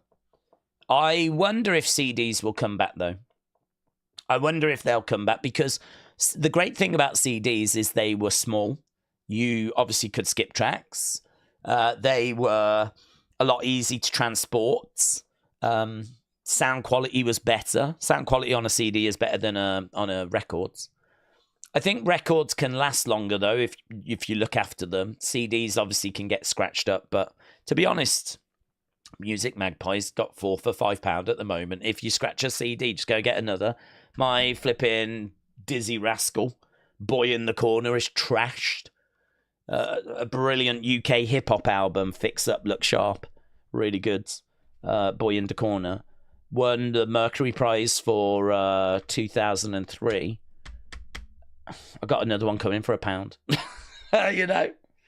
And actually, my Outcast album, Speakerbox, Love Below, the double album, that's I think I've got the one, and classic me, the other one is missing. I don't have the other one. It's a double album, and I've lost it. £1. So I'll probably end up ordering that. And my flipping Streets original pirate material, gone. I think it's £2 for that one. I don't even think that one's £1. I think that one's £2. This is my pile. I've got a pile over here of CDs that are just a problem. My Miss Dynamite album, which cost me £2 from Cash Converters, is too badly scratched. So I need to get that replaced as well. She won the Mercury Prize. That's like, that's kind of the prize for the best British album each year. That wins the Mercury Prize. It's quite a prestigious award. Anyway, none of this is wrestling related. Hannah said, but all of those albums are better than Def Rebel. We did it. We did it. We made it wrestling related. Thank you, everyone. Thank you. So that whole conversation we just had was totally wrestling related, because every album we mentioned was better than Def Rebel. Wow. Let's go. Let's go. Hey, and you lot probably were sat there going, why are we talking about this? This doesn't make any sense. Ye of little faith, eh? Ye of little faith. We did it. We did it, guys. Hannah W. Daze. More names the writing team would have for Daze if he pursued wrestling. Daisy Evans, Daze Hebner, the Boomer Man, Buddy Purvey. Shout out to the TTC lol. Buddy Purvey, I don't mind. Daze Hebner. A bit of Daze Hebner. Long Beach Hippie. Long Beach Hippie. Member. I collect Ozzy Osbourne records. I love him. I actually lived 3 doors over from Ozzy as a teen on Doheny Drive here in Beverly Hills. Really? They did his TV show with the family at that time. Great memories. Wow. Long Beach Hippie, shout out to you, my friend. That is seriously cool that you was living near him at that time. I used to watch that show. I don't even know where it aired in the UK, to be honest, but somehow I was able to catch it. It certainly got released on DVD and whatever, but yeah, that was a big show, that was, back in the day. Heelface. New member. If you put the disc for Wipeout 2097 in a CD player, it played the soundtrack. Firestarter changed my life. That is true. I don't know if it did it with any other PS1 games, but it did. I think they were on CDs, weren't they? I don't know that they were on DVDs. I actually don't know what the format was for a PS1 game. Might have been DVD, but it might have been CD. But yes, you are correct. Put Wipeout in, and it would play the soundtrack. It's crazy, isn't it? That is so cool. Even current games don't do that. I don't think you can put a PS5 game into a CD player and it'll play the soundtrack. We've gone backwards. We've gone flipping backwards. We're meant to be progressing as a society. Edward Brown, LFC 1. Daze, but my all-time favourite album is by Tupac, All Eyes on Me. I can listen to it all day.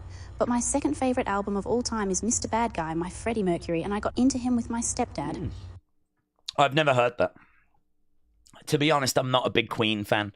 I find their songs to be big anthems when you're out with your mates, having a few, like "We Are the Champions." Do you know what I mean? Like that. I don't find myself sitting at home listening to fat-bottomed girls, right? Well, unless it's been a good night, or Under Pressure or stuff like that. I don't know. I kind of find that those are songs that you might sing with your friends if you're out and it's on the jukebox or something like that. But yeah, Freddie albums I've never gone into, so that's interesting. I've worked with so many people that have loved Queen. They have some seriously passionate fans. Odyssey Sama. Baby Metal is much better than Def Rebel Days. Baby Metal is better than Def Rebel. Mates, flipping all the Rebels are better than Def Rebel. I agree. James. James Chadwick. Got nearly 2K songs on my Apple Music, from Eminem, Dre, 50 Cent, Kendrick, to Otis Reading Sittin' in a Dock of the Bay, to Limp Bizkit, Metallica, Motorhead, to Radiohead and Nirvana. Love it. Love it. Lots of boxes being ticked there, with a bit of soul, bit of metal, bit of indie, bit of rock. Lovely stuff. Yeah. I'm just thinking if there's anything there. Do you know, I don't think I have a Motorhead album. I don't think I have a Motorhead album. And I don't live that far from Stoke. They've just unveiled a Lemmy statue. I actually wondered if Triple H would ever visit it, because in Stoke-on-Trent, they've just unveiled, which is where Lemmy is from, the lead singer of Motorhead. See, that beep that you just heard lets me know another album has been ripped. Yes! Yeah, they've just unveiled a Lemmy statue. It's really, it looks really good. Looks really, really good. I'm going to do Alicia. Diary of Alicia. She's up next, guys. So yeah, Motorhead, I probably do need to pick some. I'll have a look at Music Magpie. I'll see if there's anything in the 4 for £5. This is my life. This is how simple it is to please me. I don't need any. I don't want anything. I don't need anything. I'm no harm to anyone. I'm no harm to anyone. I'm just sat here, just living my life. You know what I mean? I'm thrilled at the idea I can have a look at a 4 for £5 CD offer. That's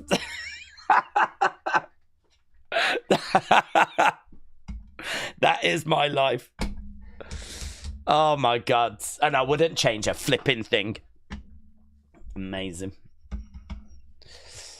Right. How long have we got? We've got 19 minutes.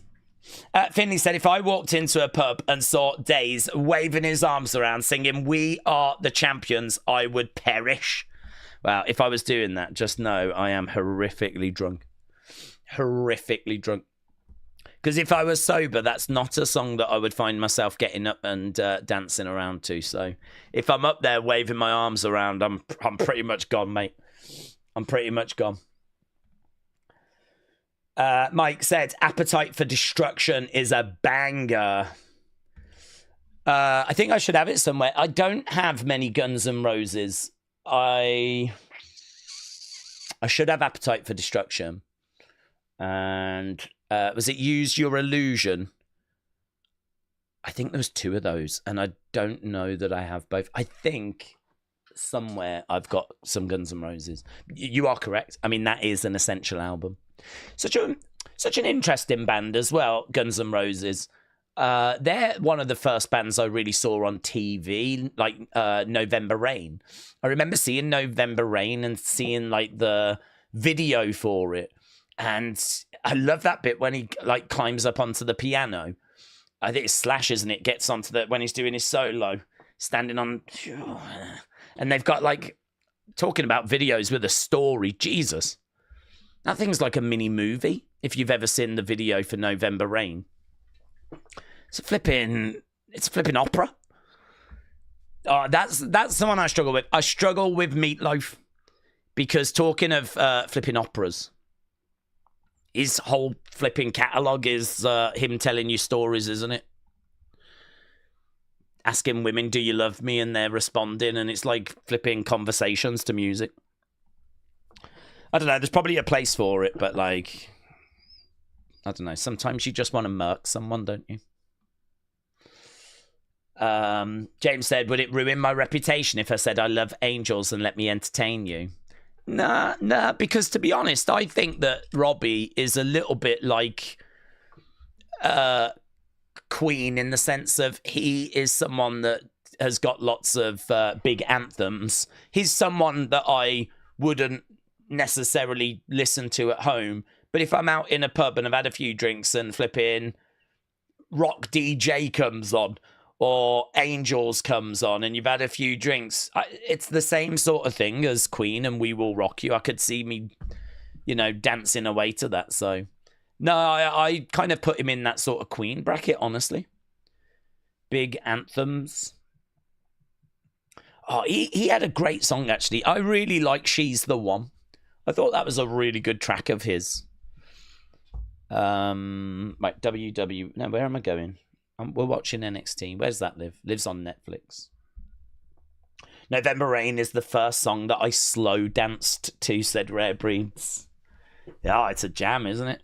It's a jam. One of the pictures I created today has got 1,000 views. It was like by Shane Helms. He's retweeted it 3 times. You might have to include it in Unseen, says Nick. Yeah, well, tag me in it. I'll take a look. I've got a bit of catching up to do as always. So I'm not... hopefully it'll be a bit quicker though than yesterday. Yesterday was a flipping nightmare.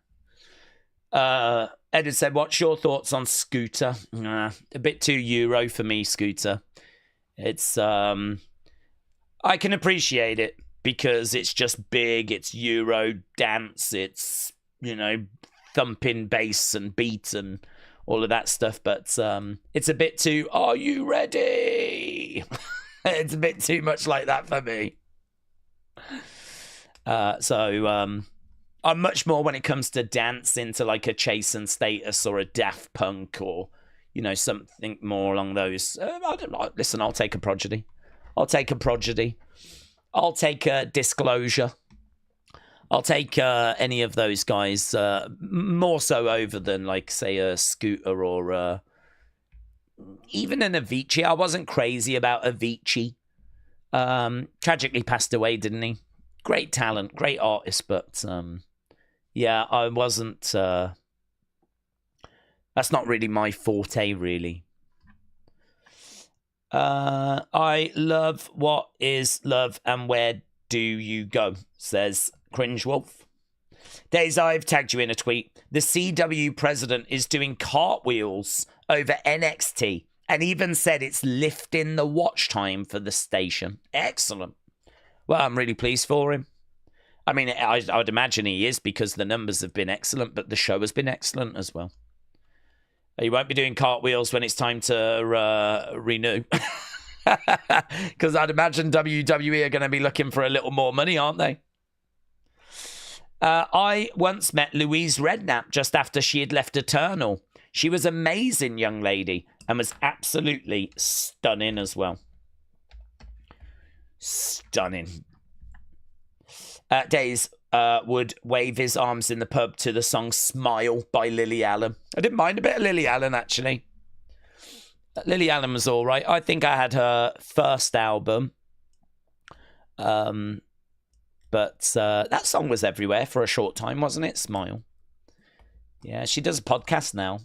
But, yeah, I've got that somewhere, the first one. I didn't get her others.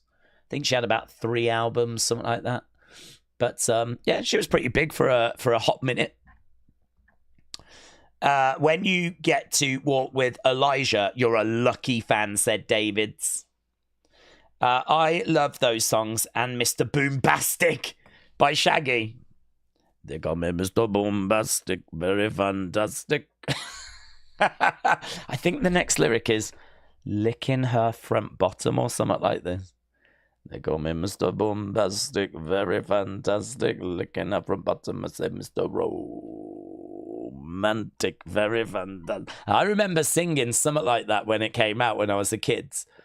And I remember my mom going, like, stop it, like this. But I don't think I was saying front bottom because I wouldn't have known what that was as a kid. But I was just singing along to that. They call me Mr. Boombastic, very fantastic. As a kid. I certainly was not singing looking up from bottom. I said Mr. Romantic, very It wasn't me. Then I did it on the sofa. It wasn't me. A little bit of Shaggy. Can't go wrong with that. Do you remember the song Big Dirty Stinking Bass? I can't remember who sang that. I don't. Big Dirty Stinking. I'm not quite sure that it's by Dizzy off the 5th album, which I don't have. I've got his first. I think I've got his first 3 albums. I've got like Maths in English is an amazing album. Actually, I've forgotten about that. I need to find that. Maths and I thought I found it then, but I don't think I have. I think that's Black Crow. I need to find that. I've not heard the 5th album. That one came out 2013.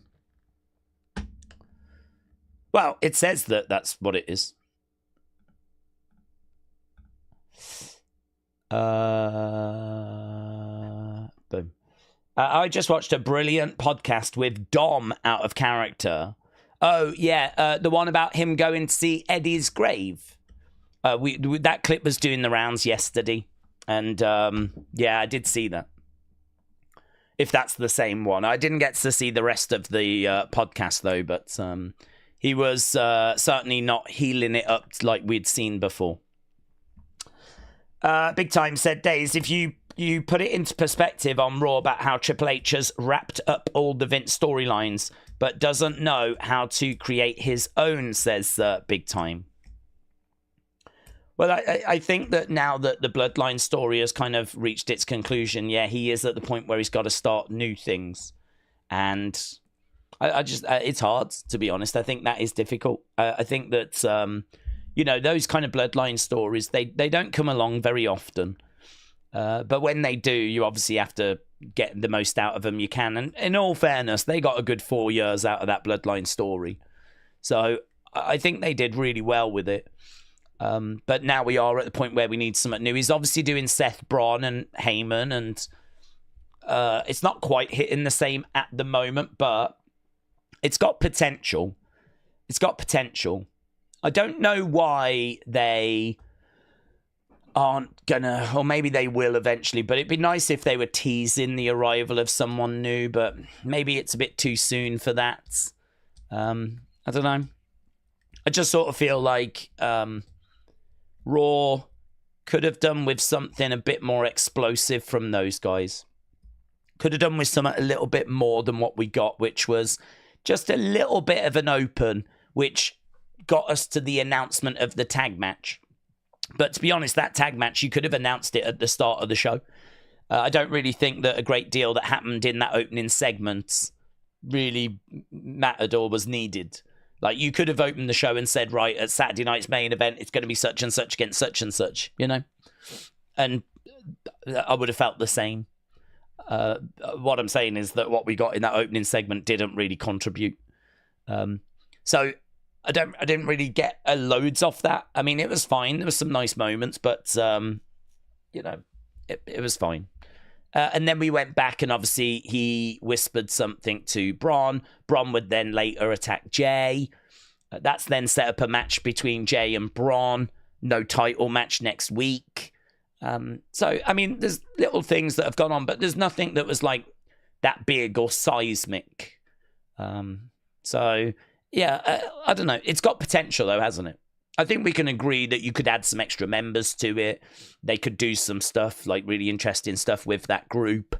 But I don't know. Coming off the back of Bloodline, it does feel very Bloodline-esque. It feels quite similar to that at the moment, but we'll see. I think there's potential there. But I think it's very hard to find a new big story that can kind of follow on from the Bloodline story, because it's a hard thing to do. We struggle to find anything in 2018, 2019. So it's just a case now of, yeah, perhaps we do need to recognize that era that we've just been through of like 2022, 2020, perhaps that sort of era, which is the immediate aftermath of the pandemic. So the pandemic ends 21, we're kind of back. So 22, 23, 24, that 3 years, I wonder if that is going to be remembered as, you know, the period. I wonder if we're kind of going to come into a bit of a come down now, because 2025 consistently now for 5 months has not felt the same. It's not felt as good all year. You know, there was a bit of disappointment after the Rumble. The WrestleMania season, people said, was flat. WrestleMania, people didn't, like, you know, go crazy over it. Backlash was average. Raw this week was vanilla. You know, this isn't just 1 or 2 shows. It's pretty consistent that in 2025, I've seen enough to know that we are not at the same heights that we were at 2024. So I wonder if we're going to look back and we're going to look at the pandemic being 2020, 2021, and then we went into this really kind of explosive, we're back, the fans are back. It was really exciting to have the fans back. It was really exciting to come out of the pandemic. We had the Bloodline story that was cooking. You know, we've had CM Punk come back. We had the Liv Rhea story. And, you know, we had like some brilliant WrestleMania 38, WrestleMania 39, WrestleMania 40. And we had 3 years.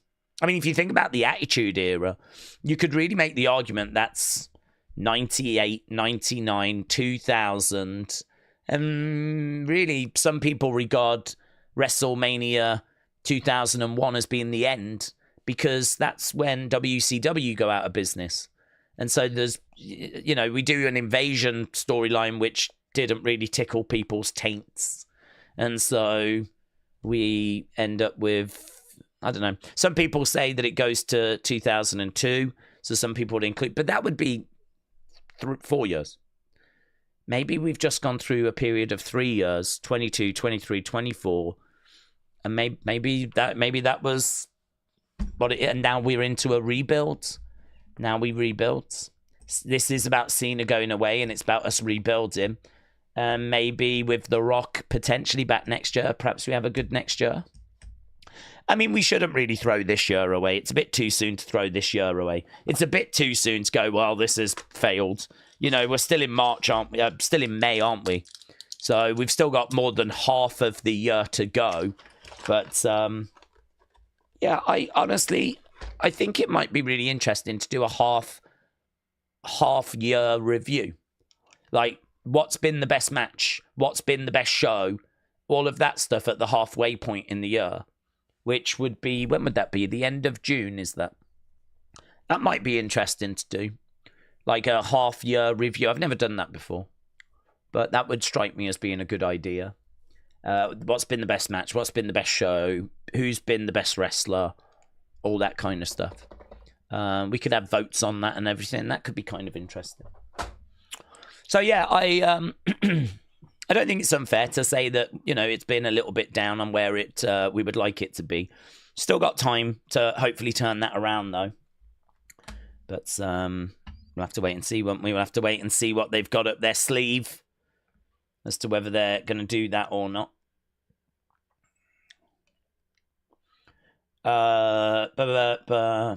Daze, did you just say tickle people's taints? I did. And I'm not even sorry about it. I'm not even sorry about it, bud. Right, we are... How long we got? 2 minutes. Hello, Austin. I hope you're doing well. Austin said, I can't even remember matches that have happened this year, so I don't know what the best match would be so far.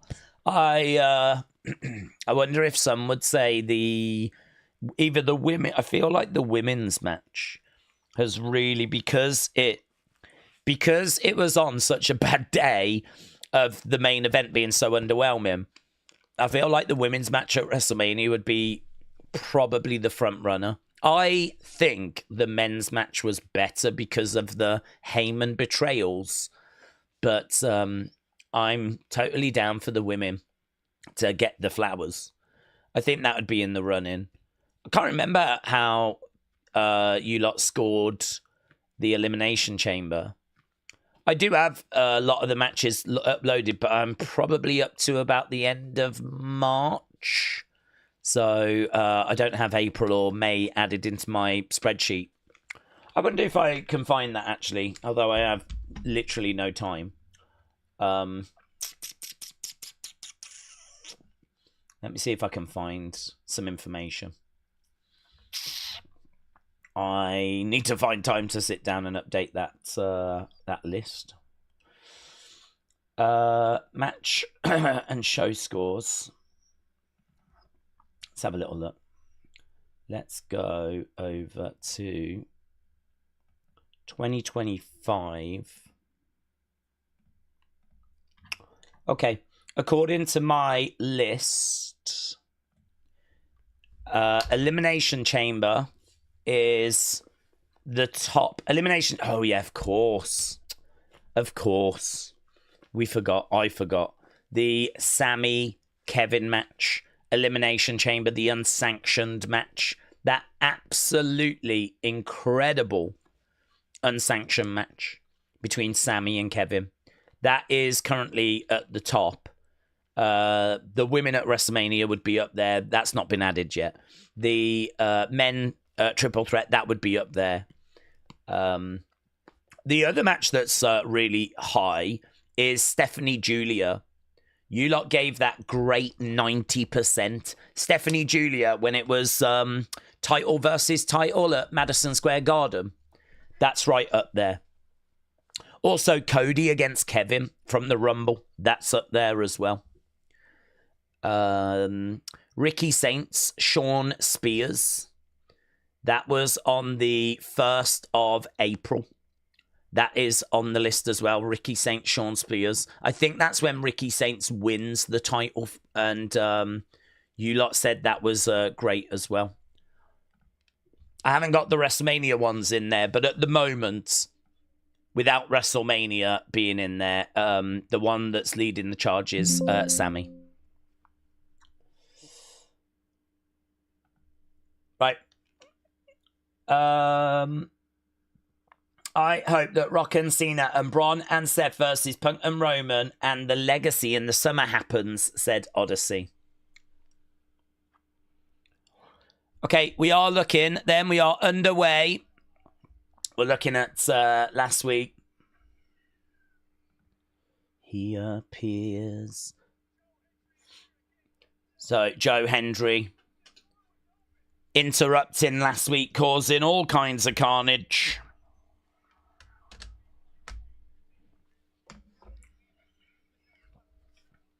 There's Javon being eliminated.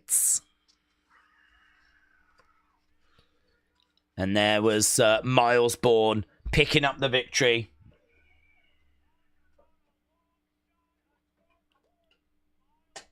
It was such a great moment. There's Charlie Dempsey. He came out.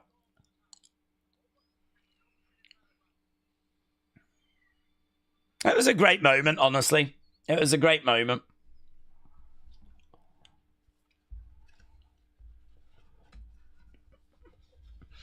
Okay, here we go. NXT begins. We're just seeing the crowds. Triple H and WWE can't handle criticism, said Odyssey.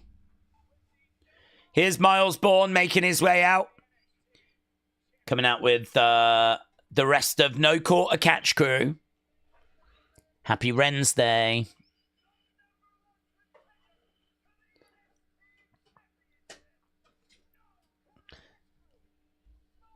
Miles Bourne in a suit, looking very sharp.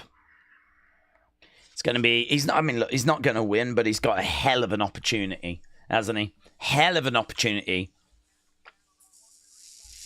I hope that match is an absolute banger. I hope it is absolutely...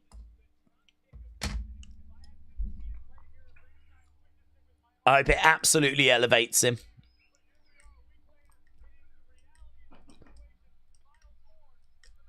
Miles Bourne is the #1 contender. If you remember last year, there was reports of Balor Shinsuke going to get a big push. It's not looking good. I guess we should not believe them, says Hannah. Well, maybe, maybe not. We know plans change as well. So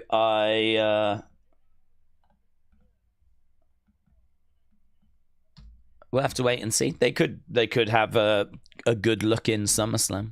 I think there is something going to be lined up for Balor. But yeah, taking what the dirt sheets say with a pinch of salt is definitely wise.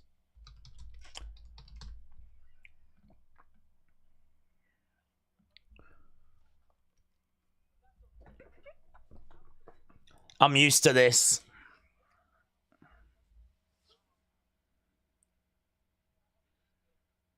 I've got a disability, says Miles.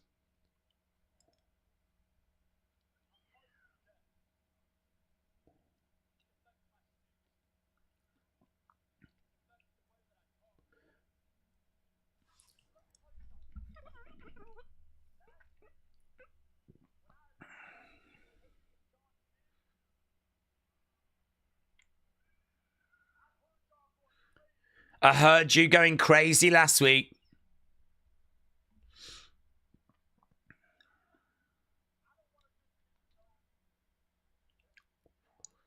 I don't want to be known as the deaf kid. Why has he got an LFG microphone? Have they given him the wrong microphone? It's not important because it's more important about what he's saying, but I don't know why he's got an LFG mic. I think someone's given him the wrong one.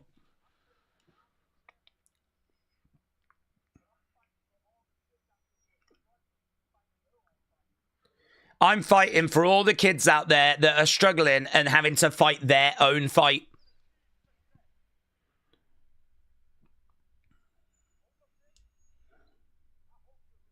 I hope you're listening, Oba.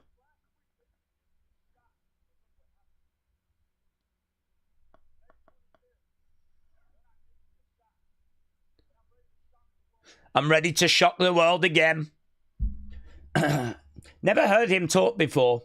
They do tape LFG before NXT, said Jeremy. Yeah.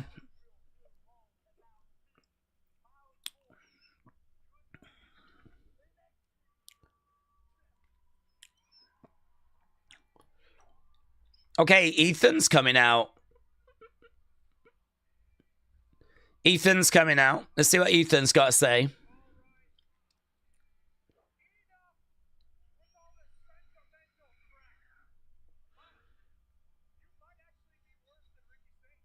You might be worse than Ricky Saints.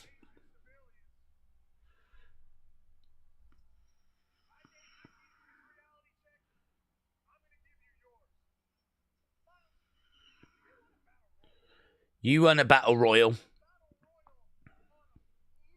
on a fluke. So are we going to set up Miles against Ethan? John said, I wish Ethan would just go away. Miles can't hear you is the chant.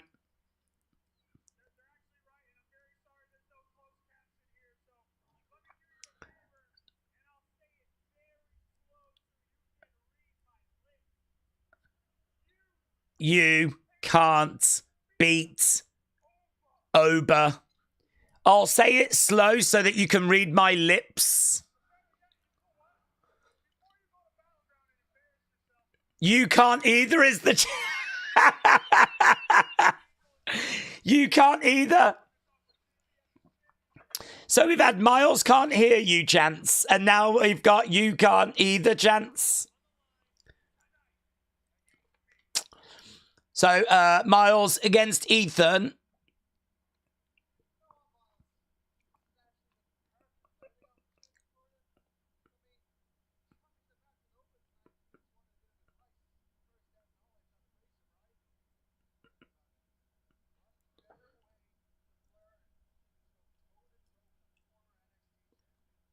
What better way to learn than to go toe-to-toe with a former NXT champ?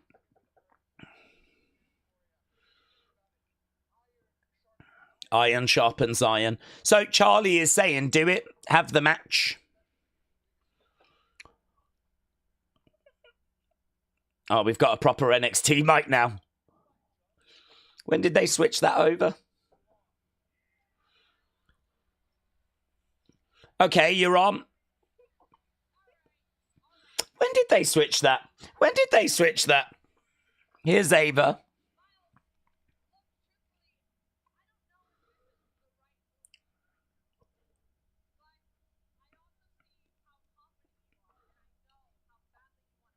I know how badly you want to prove yourself. I will allow it. Okay. Oh, why have they done that?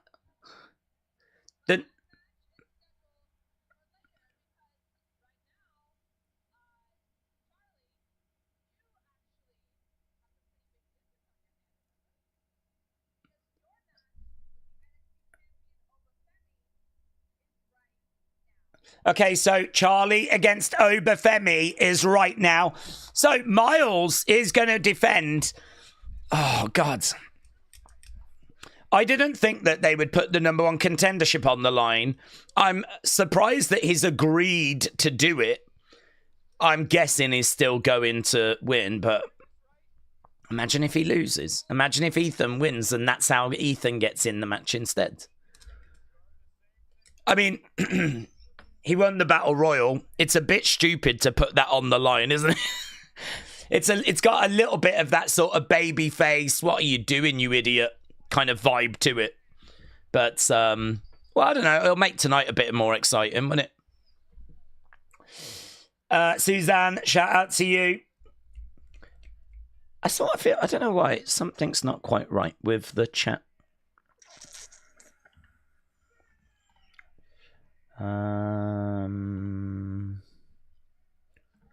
It's kind of overlapping on the thing, isn't it? I don't know why. Oba.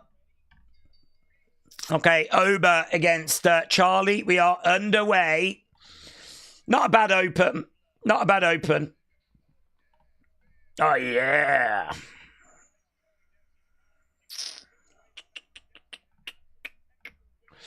Oba's gonna kill you. Oba's gonna kill you.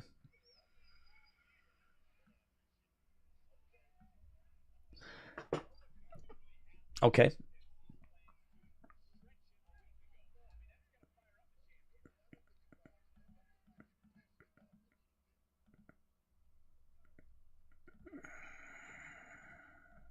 Are we going to commercial break? Yeah, I think we are.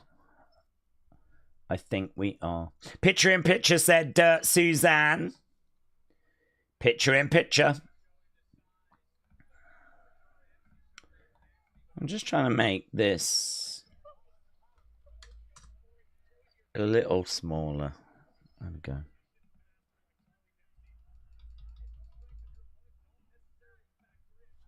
There we go. Right. Charlie wants a title shot, said Suzanne. Austin said, I did look like Ethan wasn't meant to let go when Sean went over. So what if Ethan does win tonight, said Austin. Oh, I'll be so disappointed. I'll be so disappointed because, honestly, I think that Miles is definitely worth this opportunity. I think he's definitely worth having a look at. I'm kind of excited for the match. I think it would be a good opportunity to have a look at him. But yeah, it is surprising. None of us expected Miles to win. I liked that though. So now if they're gonna like take it and go in Ethan direction, I think that would be a real shame.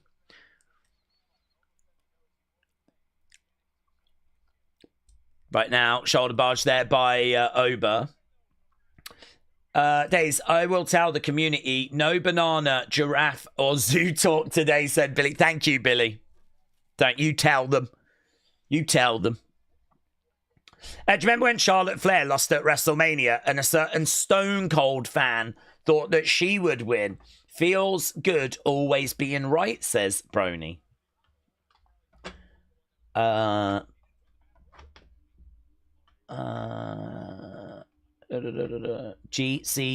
are scumbags for what they did. What did they do? We were talking about this earlier. I've only seen a little thing about it, but Joey Janela says that it was well, I don't know. He said that there was a drug involved, but it was given to him by Sabu's people. Nick said, I've got a theory about the whole Grande Americano storyline. It's a reworked version of the Mr. America storyline involving a guy called Terry from Florida. Yeah, but you could say that's a reworking of storylines from the past. You had the Machines, didn't you, back in the 80s as well, which were well-known wrestlers. Again, Terry from Florida. But also Andre from France.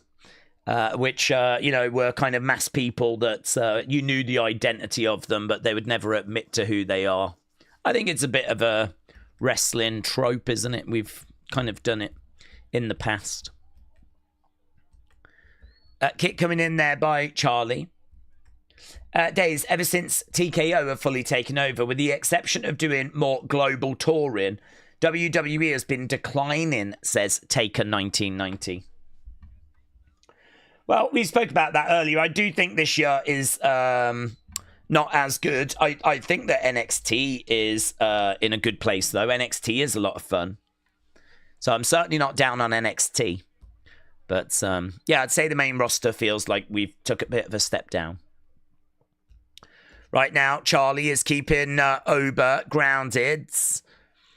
He's doing really well here, Charlie, actually. Charlie's in control. He's really trying to, out-wrestle Oba.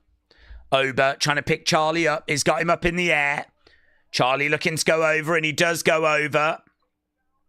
Oba trying to grab Charlie. He's got him up to his feet, against the ropes. Picks up, oh, look at that. Charlie up in the air. Goes back to the corner. Oba comes over. Big boot there by Charlie. Charlie working on the arm. So on Sunday, May 25th, that's coming up soon, isn't it? Battleground Tampa. So we've got Saturday night's main event on the Saturday, Battleground on the Sunday. Have to get all them streams set up. It's fine. It's fine. It'll be fine. Charlie getting in the ring. Charlie's got quite a size to him, said Rare Breeds. Yeah, I like Charlie. I don't think his promos are brilliant. But in ring, he can definitely more than hold his own.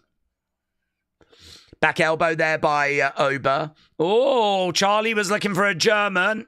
Now, that wasn't too wise. He was trying for a German, but you'd think that he would know that a guy of that size, you shouldn't really go for it. Right now, Charlie driven back into the corner by Oba. Charlie coming out, knee coming in there to Oba. Oba goes down. JP said, what if Gable stays as El Grande Americano for so long he switches sides? What do you mean, switches sides? Ren is dancing away. What do you mean, switches sides? What do you mean, becomes Mexican? Against the ropes. Boom. Daze, I think people are quick to point fingers at GCW and Joey Janela without knowing the true facts of what has actually happened. Yeah, maybe, but I will quite happily hold my hands up and say I don't know. I saw that tweet from Joey where he said that what was given to Sabu was given to him by his people. It's a drug that's legal in a lot of places, and you know, their only focus was putting on the best match possible for Sabu and to, you know, do right by the legend. I did hear some people saying that the barbed wire, I don't know, I'm guessing there was barbed wire, was like quite loose or something. So there could be some more to it than I know, but well, there's a lot more to it than what I know. But yeah, I'd like to kind of get a full picture of that. But to be honest, it's not something that would make unseen. I don't believe it's connected with his passing, so. Uppercut, down went Charlie Dempsey, and again. Oba with some big European uppercuts. Charlie Dempsey getting picked up and thrown. Oof. Oba, here we go. Look, the ruler is starting to rule. Collides into Charlie. And again, collides into Charlie. Oh. Yeah, right now he's got Charlie about to get up to his feet. Picks him up. Throws him. Here we go. Here, I don't know if Miles Bourne is learning much here, apart from the fact that he's got a mountain to climb. If he is going to be facing Oba. 1, 2, 3. And there we go. It is a victory for Oba. No surprise there. Match was fine. Match was fine. Dun, dun. Dun, dun.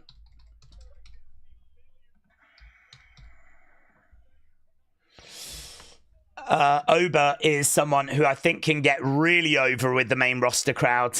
Same for Trick, said Brony. David said Oba is going to be an Undertaker-type main roster talent. So there we go. Oba gets the win over Charlie.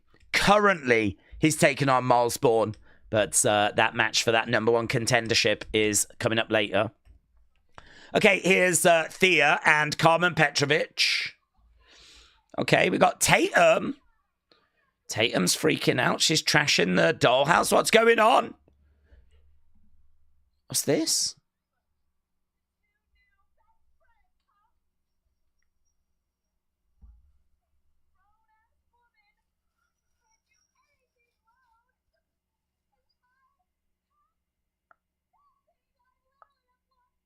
I've lost everything.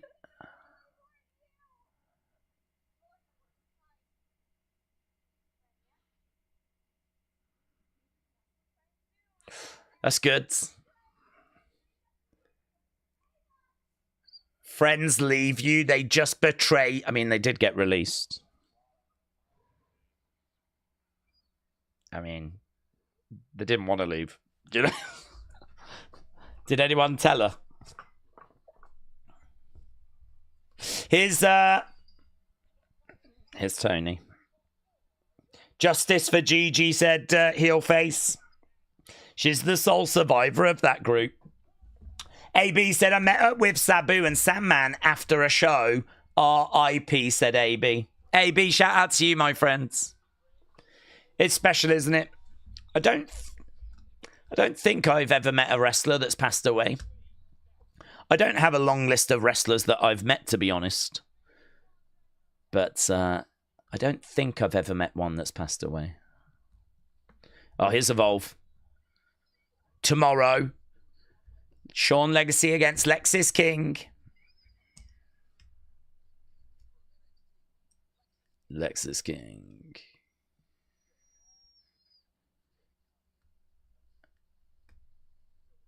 WWE Evolve. Tomorrow, 8 Eastern. There we go. Commercial break. So, not loads there, to be honest. Just talking about Sean Legacy against Lexis King. Wrestler Danny said, Daze, random question. Should Solo cut or bulk? I think if he cuts, he's got to put on muscle mass. Serious muscle mass. I would probably bulk, to be honest with you. It's not good advice, though, is it? Because, like, you can't really say to someone, carry a load of weight around. I mean, we know that is not good for their health. We know it's not good for their hearts. We know that people should be healthy and they, should not carry around excessive weight. So that would be a very difficult conversation to have with someone, really. Telling them, I think you should bulk, bulk up, unless you can do it, from a muscle mass point of view. But from a fat point of view, in 2025, I don't think you can ask people to do that. So, it's a bit like Gunther. I think Gunther was more imposing when he had some weight. I think he looked a lot more imposing.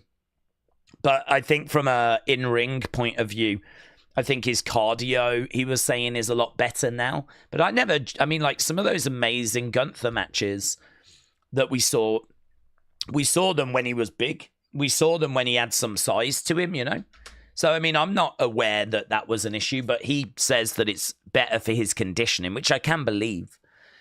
But from a presentation point of view, I think he looked better when he was bigger. I think Solo would look better if he was bigger. The truth is, would Yokozuna have been as impressive if he was 200 pounds smaller? He would still have been impressive, but I don't know. Would he have just been Rikishi? Rikishi couldn't quite break into that next level above. Rikishi was a top star, top talent, but he wasn't Stone Cold, and he wasn't The Rock, and he wasn't Triple H, and he wasn't in that sort of bracket. And but Yokozuna did get into that bracket. Yokozuna main events WrestleMania 9. Yokozuna is, in 2 championship matches at WrestleMania 10.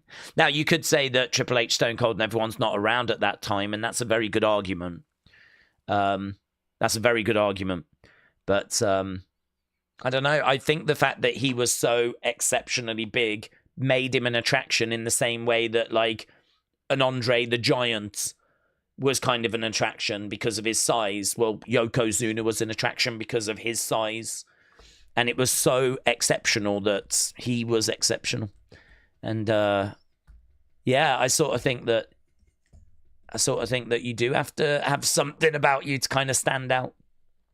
So it's a good question. It's a hard one to answer because you can't sit here and say, oh, yeah, you need to get fat.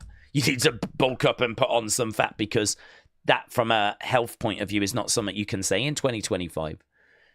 So I suppose you would have to go the other way and say you need to get absolutely shredded. You need to hit the gym hard. You need to be an absolute machine. You need to look absolutely jacked. You need to, you need to join Sheamus on his Celtic workouts every flipping episode. Whatever he does, you have to do. And just flipping put that work in. Yeah, it's a good question, actually. I do think he's lacking something in that presentation department.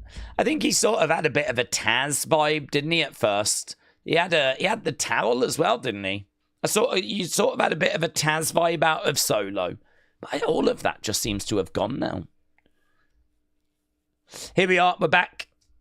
Days Evolve being advertised for tomorrow. Let's see what happens, said Taker 1990. Well, they would advertise it anyway because their primary focus is Tubi, isn't it?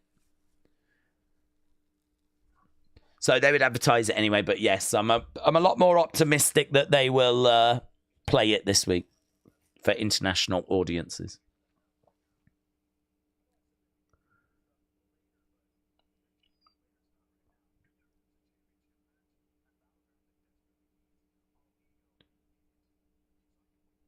There's a championship match that desperately needs all ego in it. I wonder if that will be an NXT Championship feud. It's got to be, hasn't it? I would not be shocked if we do Ethan Page, Ricky Starks, NXT Championship match later in the year when Ober's been called up, you know? Or when Ober gets called up. I don't know when he's going to get called up, but when he gets called up. Here is the High Rise. Did we know they were called the High Rise? I didn't know they were called the High Rise. The High Rise. Was that one of the trademark names? I can't remember, but it might have been. So these three, Tyson, Tyreek, Wes, they're known as the High Rise.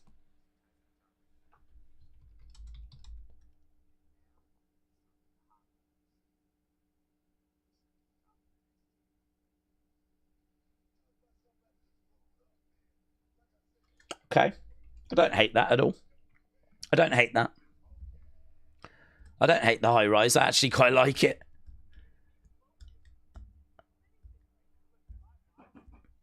I don't hate that at all. Daze, it's an interesting take about stories, as they have been reused again and again. But surely there are special stories that have not been done, like never before stories. What never before stories would you like to... I don't have a list of never before stories to pluck out of thin air, but I like originality. I like the idea of digging into some new stuff that we've not seen. I'm trying to think if I've ever seen like the Dominic, Liv, Rhea situation. I'm trying to think if we've ever seen a Bloodline situation. I think they're quite good at like bringing out new stories. I think they're quite good at, you know, I don't think they sit there genuinely and try to rehash old stories. I don't think they sit there and as a starting point go, oh, we did this in 1980, should we do it again? I think genuinely the writers sit there and they try to come up with new stories. But there are crossovers because we've done so much in wrestling. There are crossovers that can be found. And Triple H might sit there and go, oh, this reminds me a bit of this. And when we did it, we did that. And that might, like, tailor it, you know? That might take it in a certain direction. But I don't think they sit there trying to just copy old stories. I think they do, as a primary focus, try to come up with original stories. Wes Lee gets caught by Tony. Shots coming into the midsection there by Tony. Wes thrown, lands down.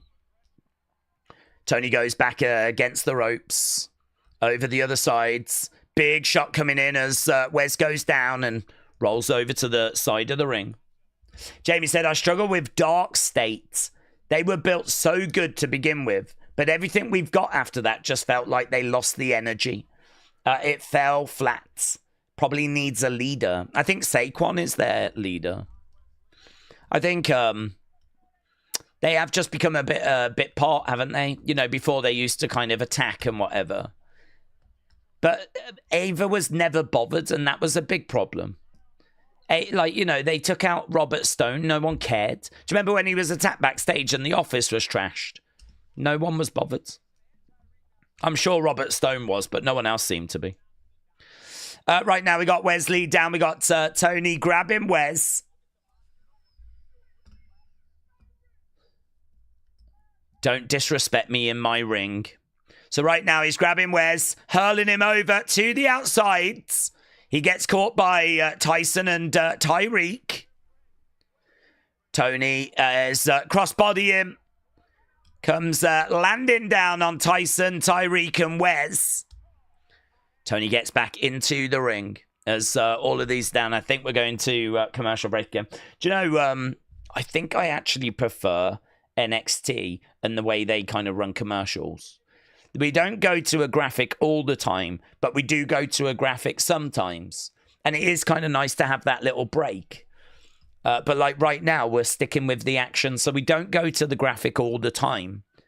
But we are sticking with the action this time. So Wes has just said to Tyson and Tyreek, he's got a plan. So Tyson and Tyreek are jumping up on the ring. Referee is obviously aware that they're surrounding, they're distracting. Wes from behind, throwing in some shots. Forearm shot, and Tony goes to the outside. Wes going back against the ropes. Wes lands into Tony. Tony going into the commentary table. Big boot coming into the side of the head there, and right now Wes back in control. Vic Joseph said the commentary desk is actually shaking because of Wes. Actually, Tyson Tyreek coming over, dragging Wes away. I think they're saying don't run the risk of getting DQ'd or counted out, getting back in the ring. That was actually some good advice by Tyson and Tyreek, to be honest.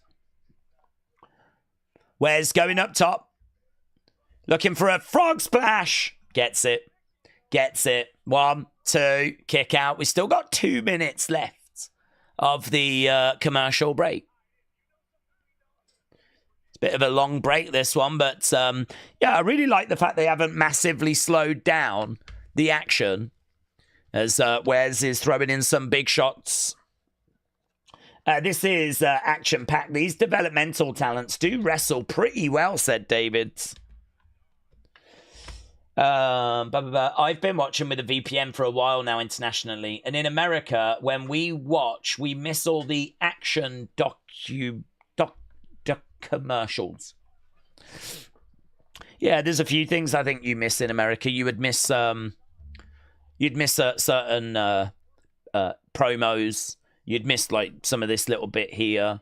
A lot of it though, you don't need to see. I really don't think you're missing out on much. But I'd say you miss out on enough where I could understand it being annoying. Right now we got Tyson and Tyreek throwing in some kicks. Stomping away. Tony is on his hands and knees. Throw them out is the chant. Throw them out is the chant, but the referee not doing it as Wes. Double knees. 1, 2... Kick out there by Tony. Wes over by the rope, shaking his head. Tony down. I'm interested. I want to know if Stacks is going to get involved in this match. The Tony Stacks story, I think, is very interesting. Wes with a forearm. Tony goes back to the corner. Shoulder into the midsection there. And again. Shot coming in there by Tony. And again, Wes driving his shoulder in. Tony coming out to the middle of the ring. Kick coming in there by Wes. 5 seconds and we're back. As Wes grabs Tony's hair. Tyson Tyreek trying to tell the crowd to settle down on the outside. Wes.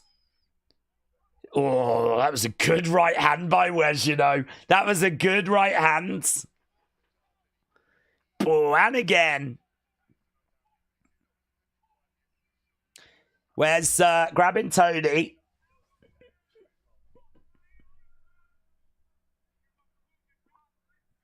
You lost your family and you're about to lose your donship. Right now, though, Tony grabs Wes. He's got him by the throat. Headbutt there by Tony. And again. Back against the ropes. Oh, he goes through the ropes to the outsides. Tony is stepping through. Grabbing a hold of Wes. Going to look to throw him over to Tyson and Tyreek. Double clothesline. Down go Tyson and Tyreek. So they both go down. Let's go. Tony getting back into the ring. Wes is in there. Wes coming over, rolling up Tony. 1, 2, using the ropes. Kick out. Oof. Super kick. Nice. Tony down to his knees. Match is okay. Match is fine. I need to end the poll, actually, don't I? Because this one probably... What a belly to belly. Probably reaching its conclusion soon. Oba versus Charlie. Boom, boom, boom. Boom. Boom. 1, 9, 63, 25. Good 99, that first match. Chuck coming in there by Tony. And again, down goes Wes. Clothesline. Belly to belly. Boom. Planted. He's trying to grab a hold of Wes. Wes. Oh. Tony getting back into this now. The Don getting back into this. He's grabbing Wes. Wes going over against the ropes. Picks him up. Slams him down. Big. 1, 2. Oh, shoulder up. Shoulder up. So Tony back on his feet. Backing up a little bit. Wes on his hands and knees. Wes trying to get up to his feet. Tony is right there. Tony, grab him, Wes. Oh, take over. Wes looking for a kick. Tony goes down to his knees. Wes looking to go over against the ropes. Off the ropes. Oh, went for the cardiac kick, but he ended up getting speared. Oh, here's Stacks. Here's Stacks. Is that the safe house? Oh, he has found the safe house. He's found the safe house. Oh, cardiac kick. 1, 2, 3. So Wes gets the win, but the bigger thing is that Stacks has found that safe house.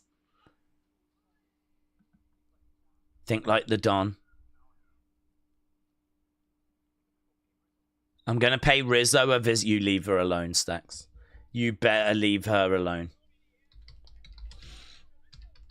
He's trying to get over to that safe house. Oh, my God. If he hurts the... Oh, my God. Boobs. Boobs. Boobs.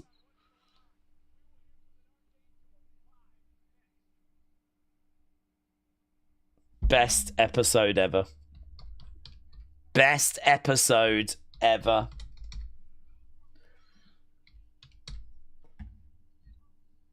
I mean, you might as well just have some flipping arrows. Do you know what I mean? It was like chain link with a bright red bra top thing. And they were like... Do you know what I mean? What am I meant to do? There is not a single person in this world that just saw Stephanie walk in backstage and didn't go, boobs, like that.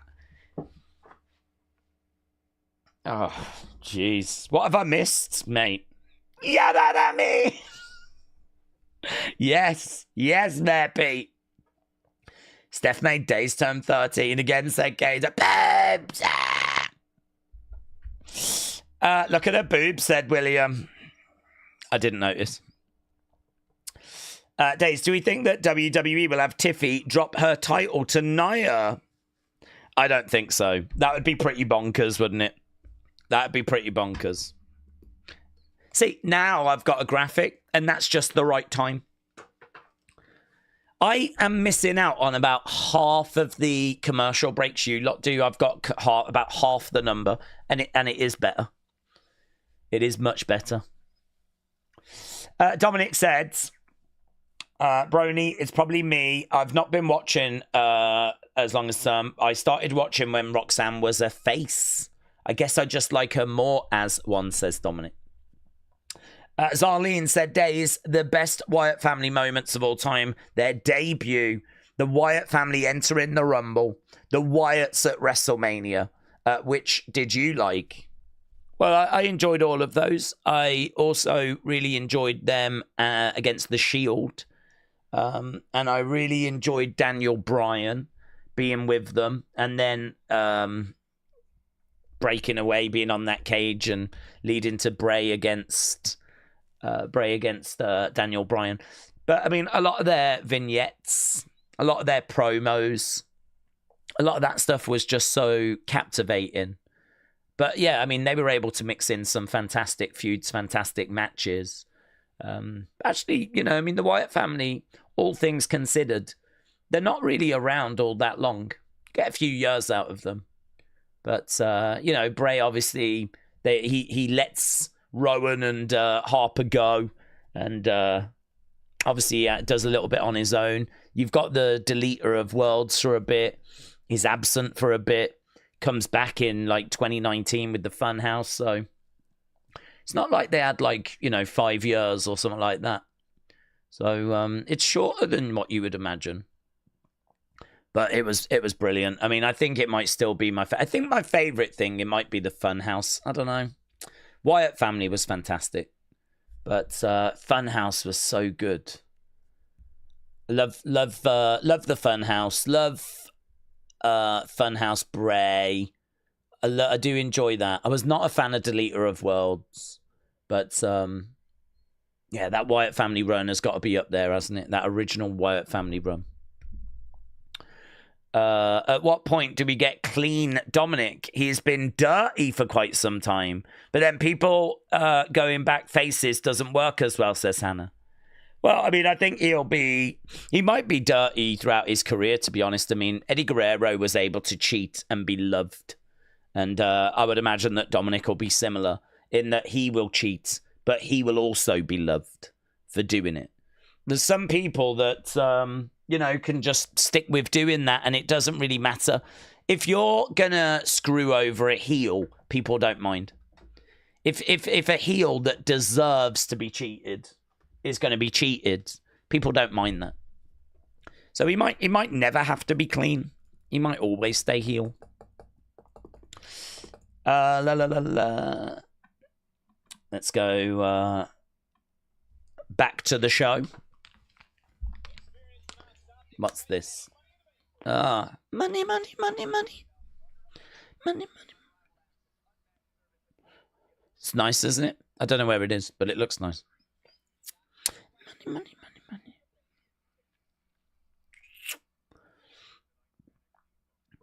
money. NXT Focus. I hope he doesn't hurt the Riz. What's this? Who are you? Is this OTM? OTM. They're really trying to re-promote him, aren't they, here?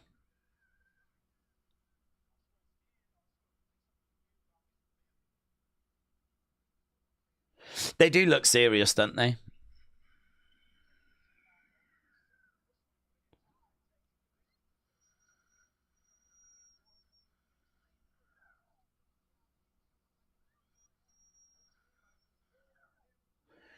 Okay.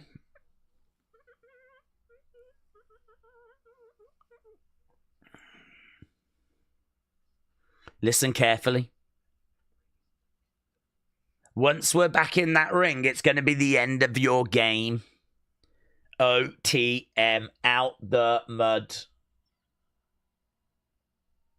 Here's boobs. Here's boobs. Let's go.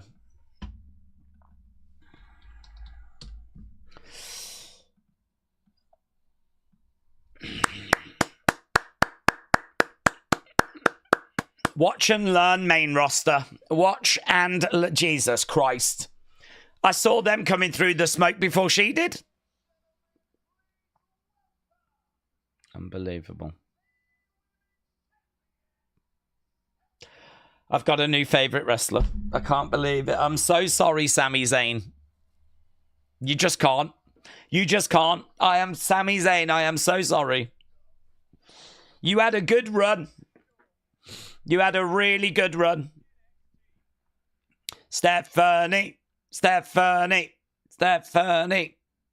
Oh my God, I'm being attacked. I'm actually being attacked. Oh, Jesus Christ. The fly just went in my eye. It went in my eye. Where the... Not right, literally right now, in that moment. Oh my God, right now of all times. Now of all times. Oh, where are you? Where are you? I've got respect for Jordan's journey.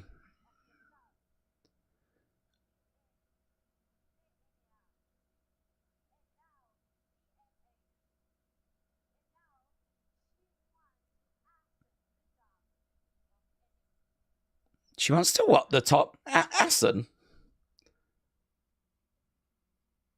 I think we've struggled a little, but it's okay.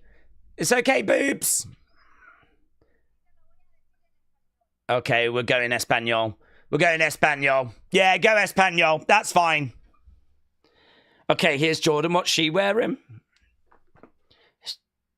Oh, no. It's Fatal Influence.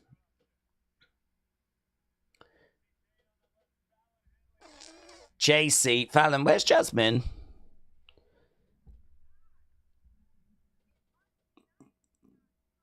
It must be nice to be on top of the world.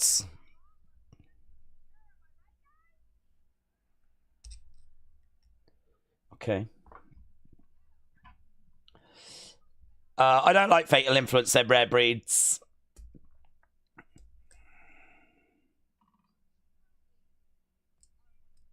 You're truly one of a kind. One of a kind!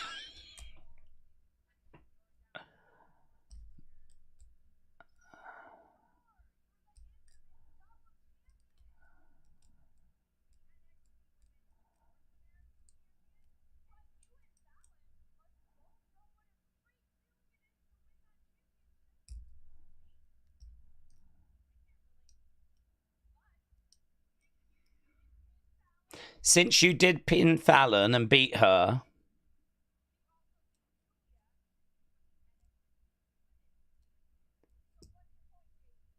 All right. Fallon and JC are having a little argument here.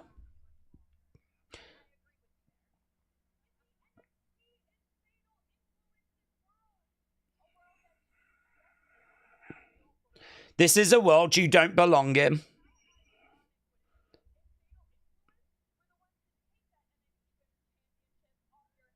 Now, here's Jordan.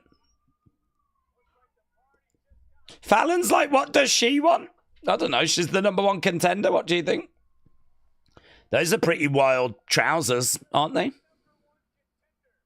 Here's Jordan. Jordan's made her way out. Do you know any Spanish? I know all the Spanish.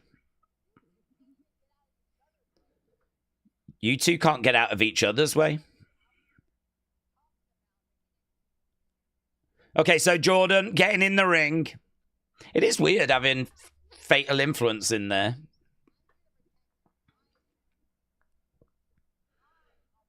I'm here to protect my opportunity.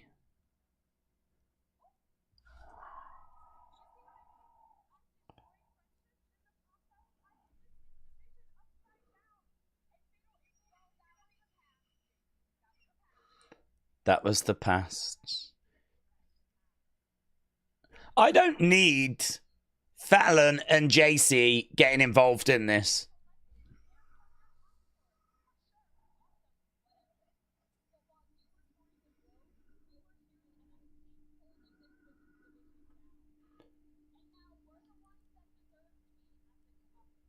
We deserve to be at the top of the division, said JC.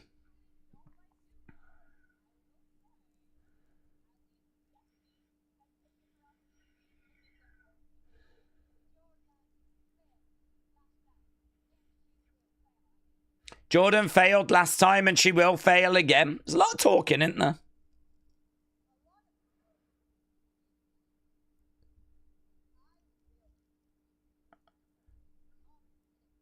I will beat you at Battlegrounds.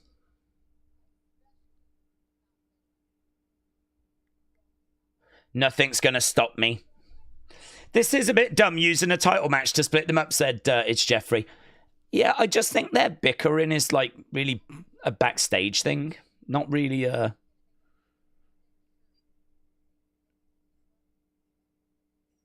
getting involved in this type thing. Someone punched them in the face.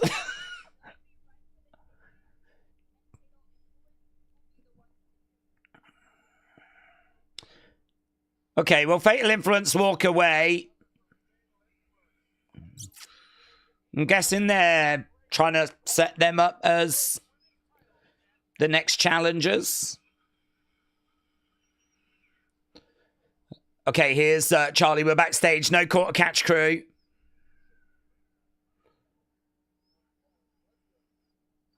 Oh, Charlie is pretty beat up.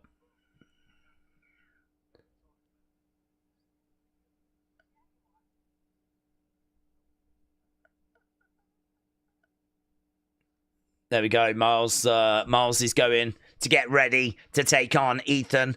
I am sat here just thinking about the Riz. That's it.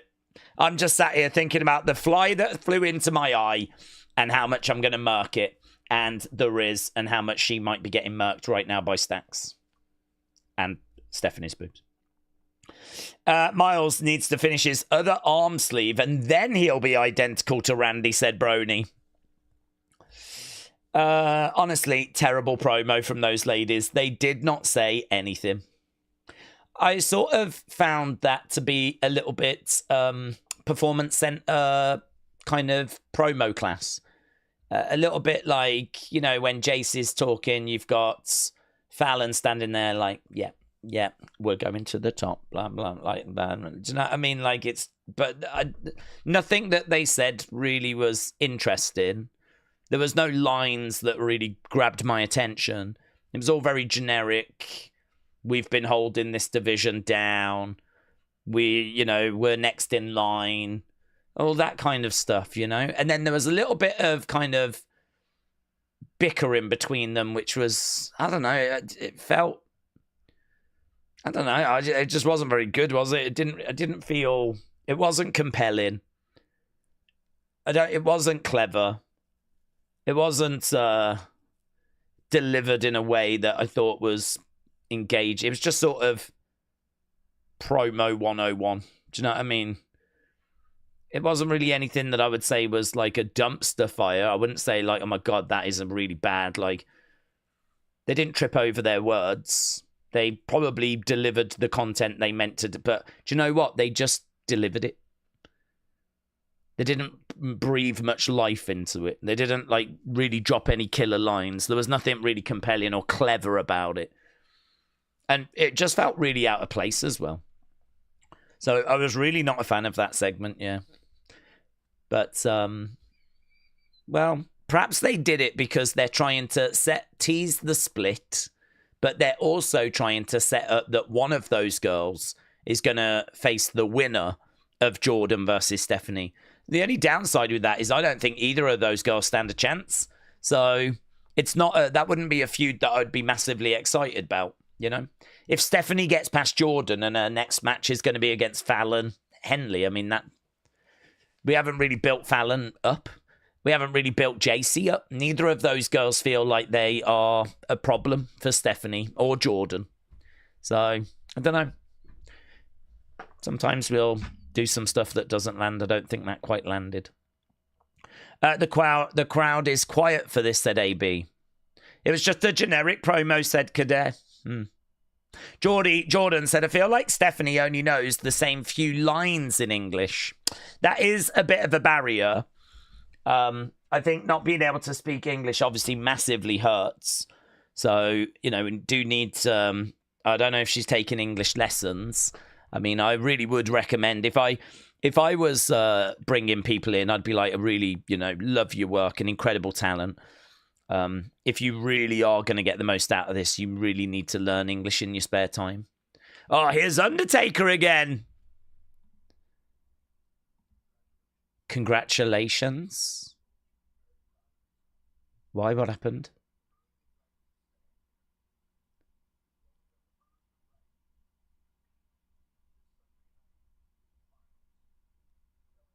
Oh, right. Is that the final two, is it?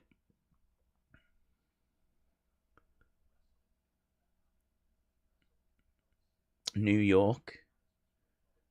They're wrestling in Madison Square Garden. Oh, was it recorded maybe when we were at Madison Square Garden?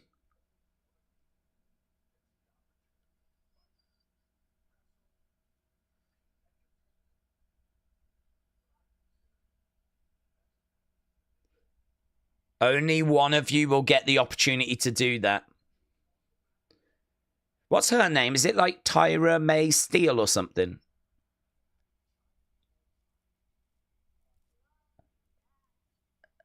Oh, here's Izzy. And Nikita.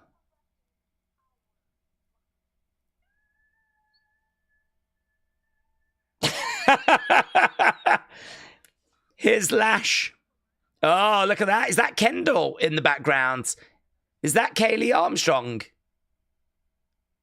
think we got some Evolve girls around as well. I can't tell if that's Kaylee. That is Kendall. Looks like you got your work cut out, says Undertaker. That's pretty fun, isn't it? Oh my God, go save the Riz! Go save the Riz! Oh God. Oh God, is this a trap? Let's go. Yep. Move your ass. Go, go, go.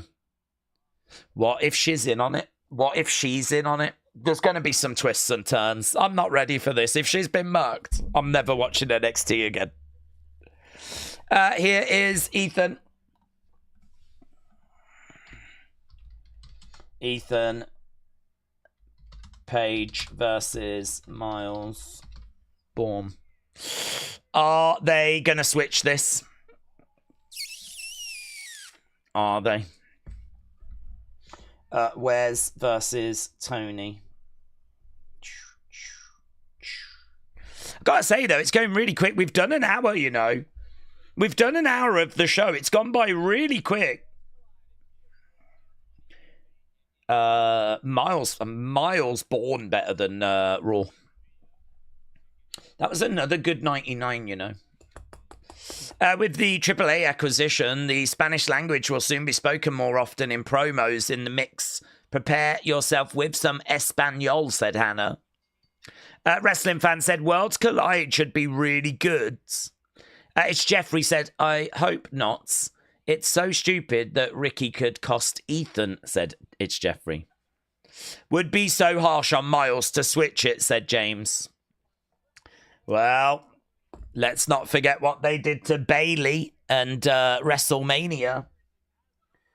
This company, eh? If they can screw someone over, they'll do it.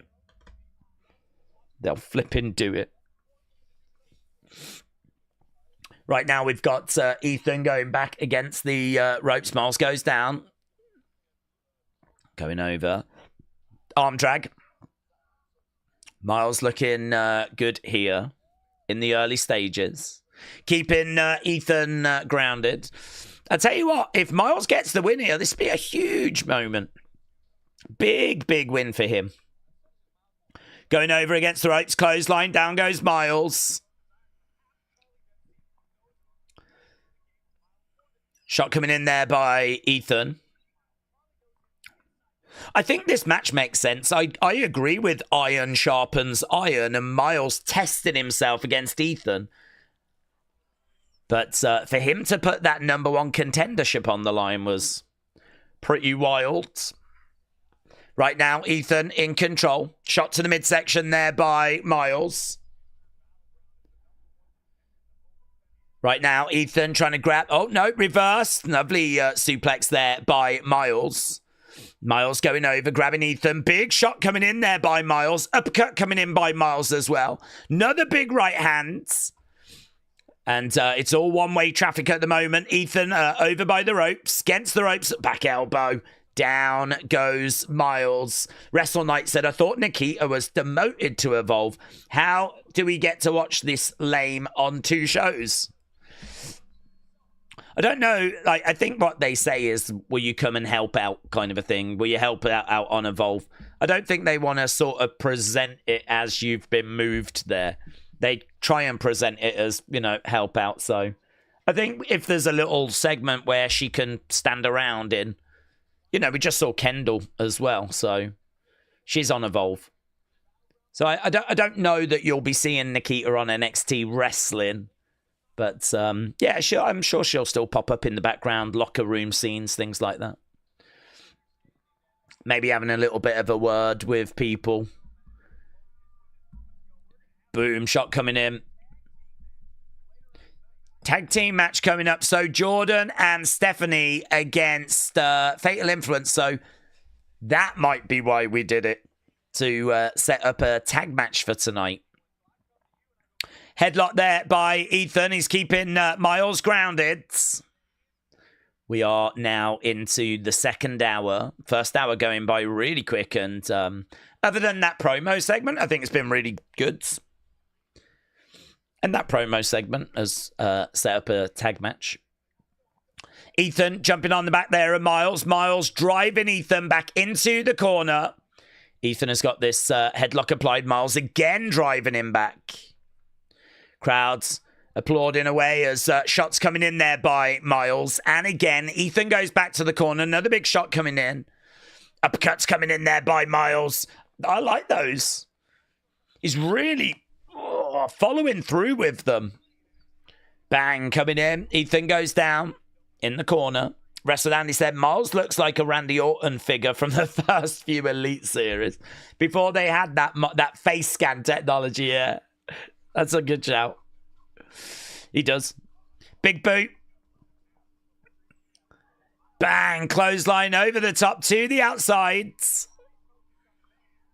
But it's true, they did get the face scan technology and it looked a lot more accurate then. There we go. The clowns have taken over, said Telford Secret Hervis. And yes, they were literally clowns. Over 100 appeared out of a small VW bug that had been driven up to the bank. Now they were all inside and they had taken it over.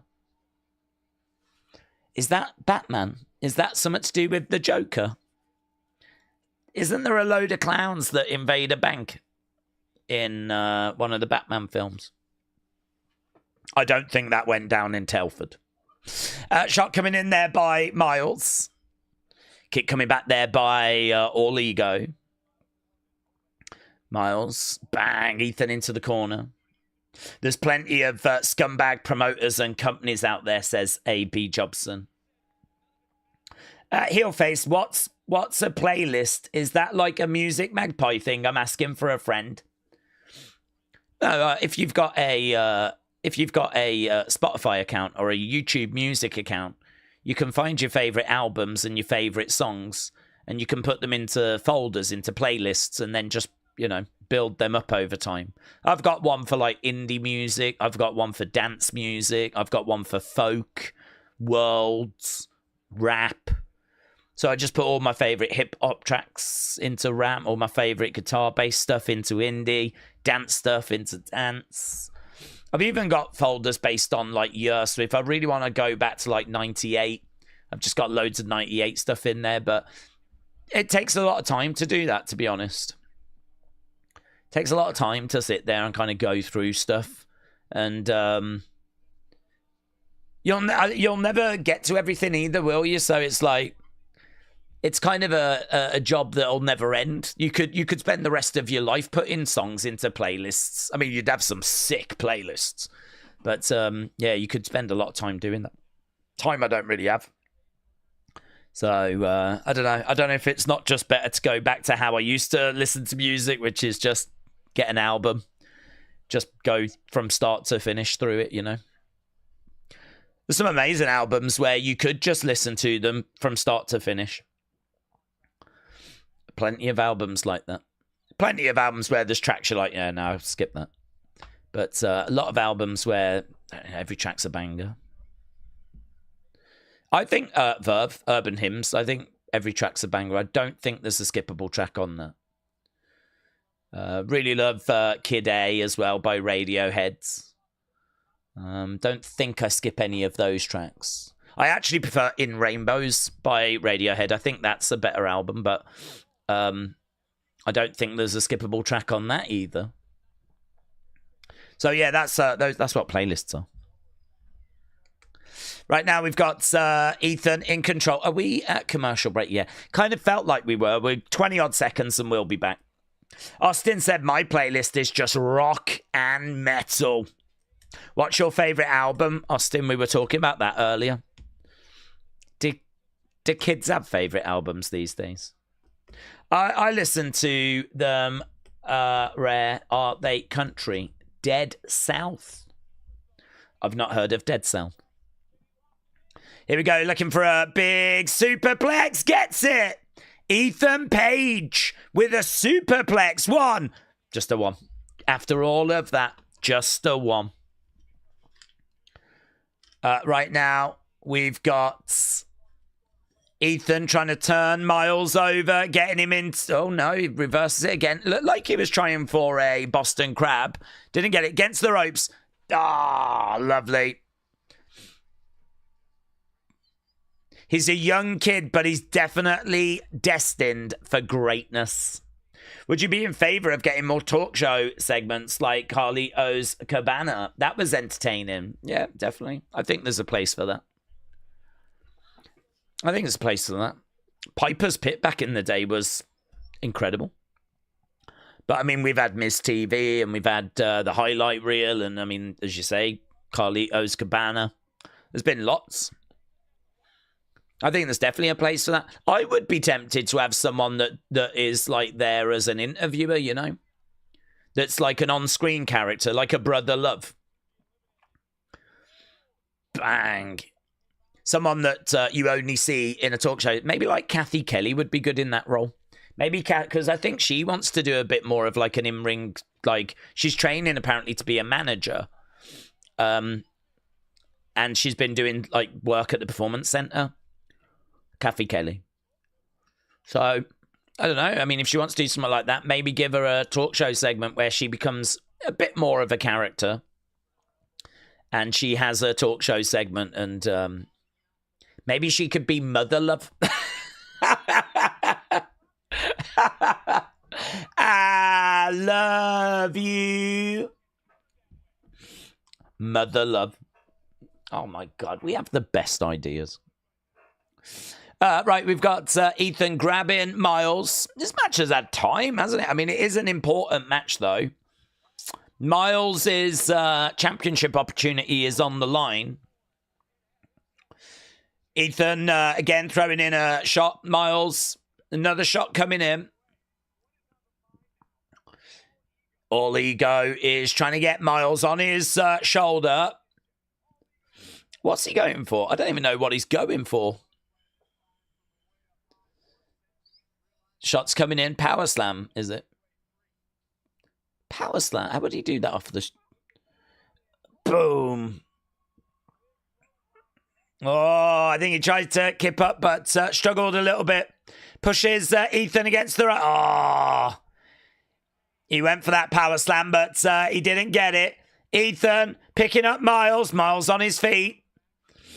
Oh, like an angle slam. No joy. Looking, no, swinging net breaker, doesn't get it. Drop kick by Miles. Drop kick by Miles, rolling through. 1, 2, 3, gets it. Miles gets it. Miles gets it.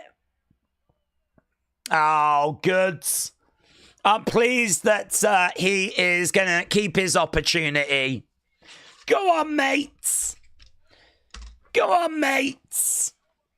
Yeah, Miles Bourne wins. David said, Ethan is a great wrestler.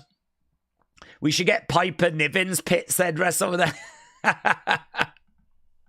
We should. Piper Niven's Pit. Okay, here is Sean Legacy.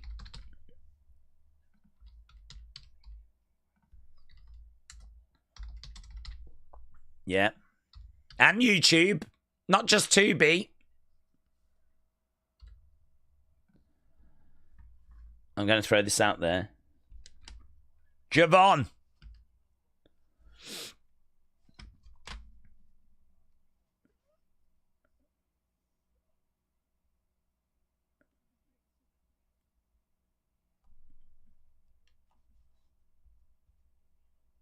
It would be an honor for me to face you. Mate, that match would bang, wouldn't it? Javon against Sean Legacy.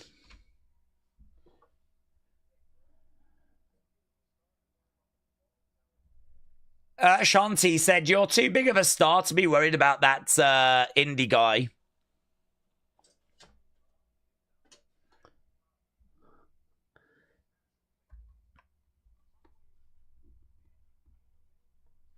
Didn't you main event Stand and Deliver?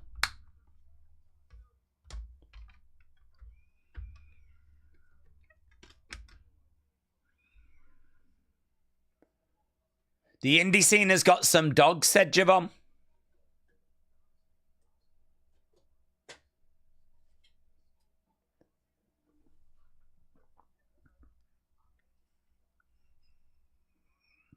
Ricky Saint said, well, I would like to see that. So I think, are we setting up a triple threat? Oh. The winner of you two can... Well, where does that leave Sean Legacy? Stephanie's places. Yeah, it's great, this, isn't it?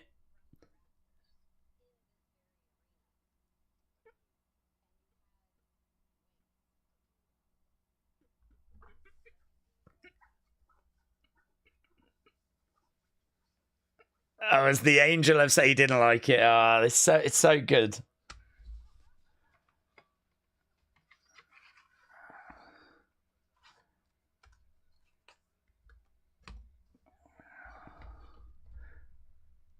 Yeah, it didn't work, did it, really? There's a great figure that you can get of it, but he does look a lot like that SpongeBob meme. There we go. Stephanie's, I haven't seen a single episode of that, but it does look so good. Andy said, I met Javon at the WWE roast at Mania Week. Oh, what? Did you go to the roast? I didn't know that, did I? You went to the roast. Here's Thea Hale. Was it good? Did you the Tony Hinchcliffe thing? Here's Thea making her way out. She's a grown-ass woman. And she loves coffee. I know that about her. Thea Hale. Who's she? I can't remember who she's facing. She's oh, Tatum. I see you. Right, commercial break. Do you like Creed? I only like that one song. No, well... I might be in the same boat as you. There's one song that I know of, but I don't even know if I could name it, to be honest.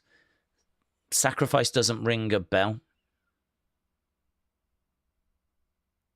That doesn't ring a bell. I don't know if it's that song, but there's a song I know of theirs. I can see the front cover, which is like a face coming out of like molten gold or something.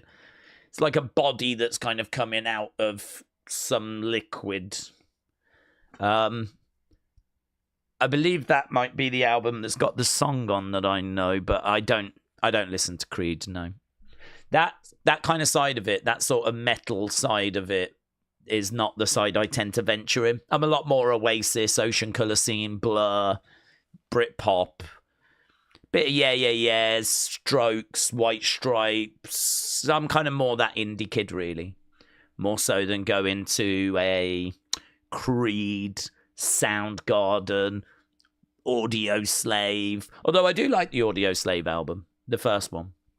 I don't even know if I've got a Soundgarden album actually. But yeah, no, I don't have any Creed. Isn't there a song that's like my something? In my mind, they had a song that was like 2 words, like my, not my way. That's obviously Limp Bizkit, but I don't know. No idea about Creed, said Dutch Luchinala. Oh, With Arms Wide Open. Yes, Wes. I think it's that. Yeah, I think it's that. With arms wide open. Yeah. Yes, I think you're right. I think that's the one I know. I don't think I know. Oh, My Sacrifice. My Sharona. That's the one. My Sharona. Yeah, I love that one. Is it called My Sacrifice? In my mind, there was something that was like My Summer, but yeah, no. If Arms Wide Open, I know that one. Yeah. With arms wide open. That's pretty much the extent of my Creed knowledge, to be honest. What about Placebo? Not a massive fan, to be honest. They had a couple of hits, didn't they? They had one that was called Nancy Boy, which I don't know how that's aged, but yeah, even at the time, it was a bit out there for me. It was okay. They had a couple of tracks that were all right, but that's more in the wheelhouse. Them and Suede, I struggled with. Suede was another band that I really should have liked, but I just never found myself being grabbed by them. Charlatans were amazing. Love the Charlatans. Love Verve. Love Oasis. Love Ocean Colour Scene. Might be one of my favourite bands of all time.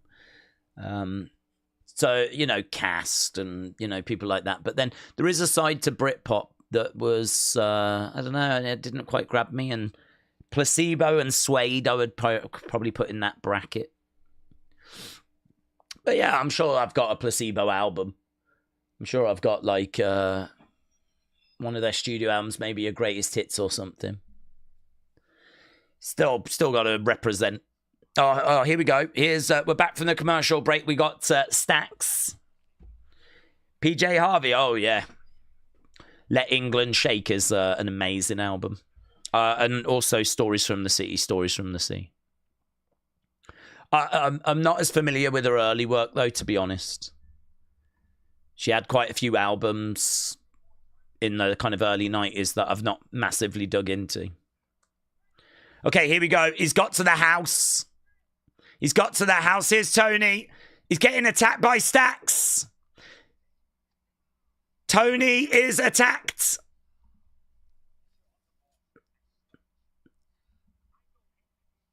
I know every move you're going to make.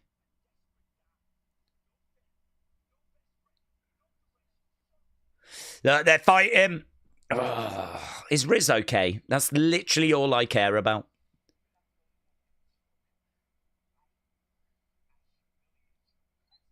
I humiliated you.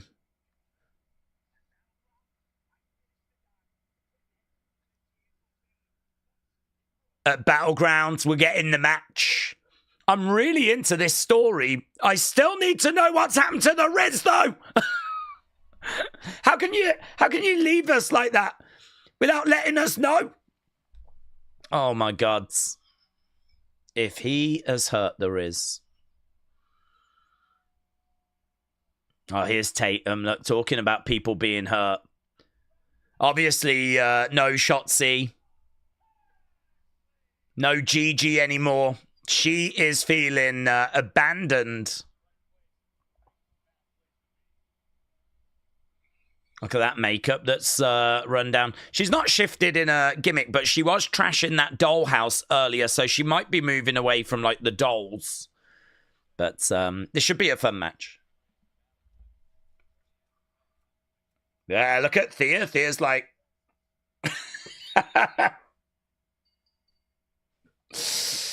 Let's talk about this. Well, that'll be good. That'll be a good match. I'm definitely down for Stax against Tony. Back elbow there. Shot coming in by Thea. Tatum. What did I do to you? She grabs her. Chucks her down. Wasn't aware that Shotzi was released. I think she might technically still be under like a contract, but they've told her that they're not going to renew that contract. So they've already spoke to her and said that when her contract comes to an end, they're not going to renew it, unfortunately. Oh, she went for a arm drag there. No joy. Goes up, gets oh my God, oh my God. Slammed down there by Tatum. Forearm shot coming in. She's got her absolutely rocked at the moment. Yeah, she's really stunned. She goes over. She grabs Thea, hurls her into the corner. Reversal. Tatum going over. We got the Evolve ref. Back elbow.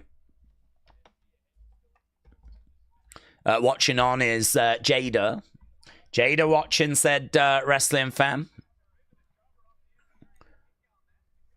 You're a bit ahead of me by the looks of it. That just popped up for me, and when I looked down, you'd already commented on it. Tatum needs a push. She is one of the best in the division, said Johnny. Indy is the Hog Women's Champ now. She won it a few nights ago, said Alex. Very good.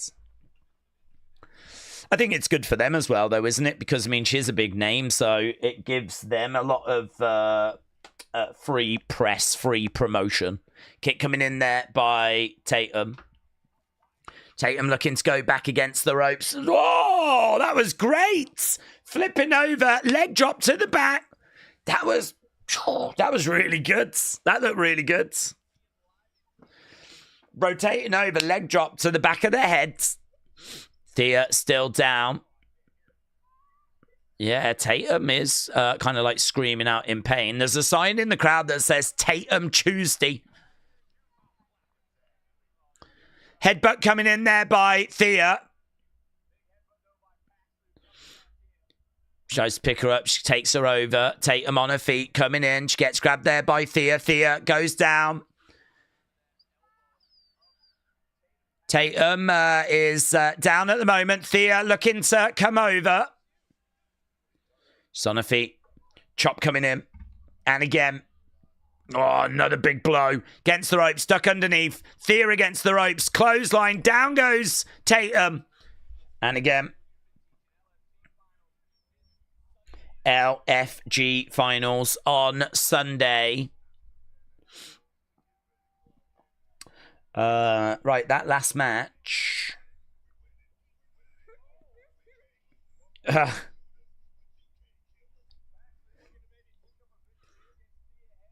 Thea is up. No. What's she looking for? Oh, she's going to go for that Kimura. She's going to go for it. Ah, she's got it. Tatum is so close to the ropes. She gets the ropes. Just gets to the ropes.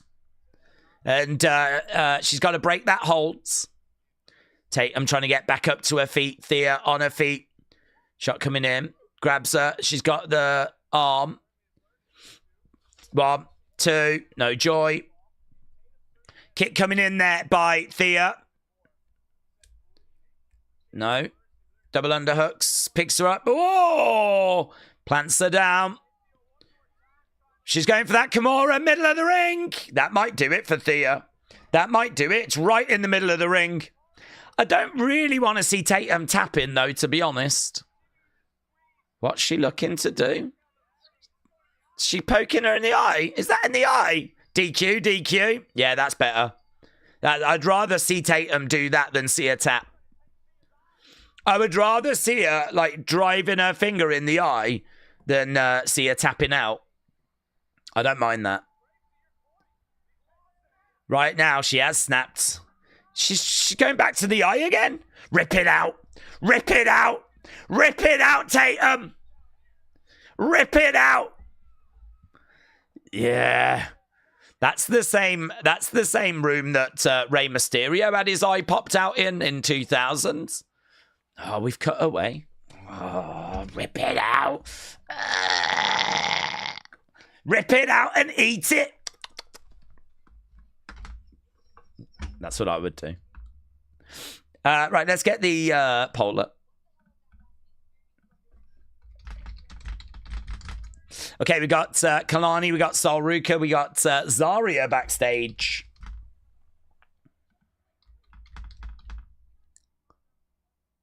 We don't need to apologize to her. Ooh, is she allowed to say that? Which all you want?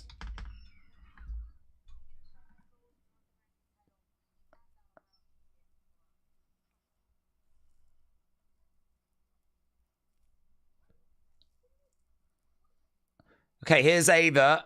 Oh, is this going to be the contract sign-in?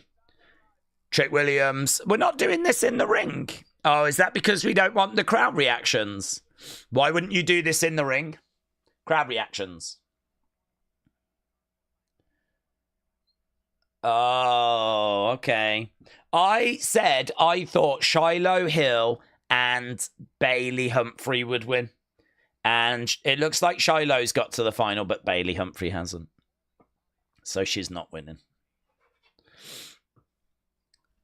I predicted a show I haven't even watched.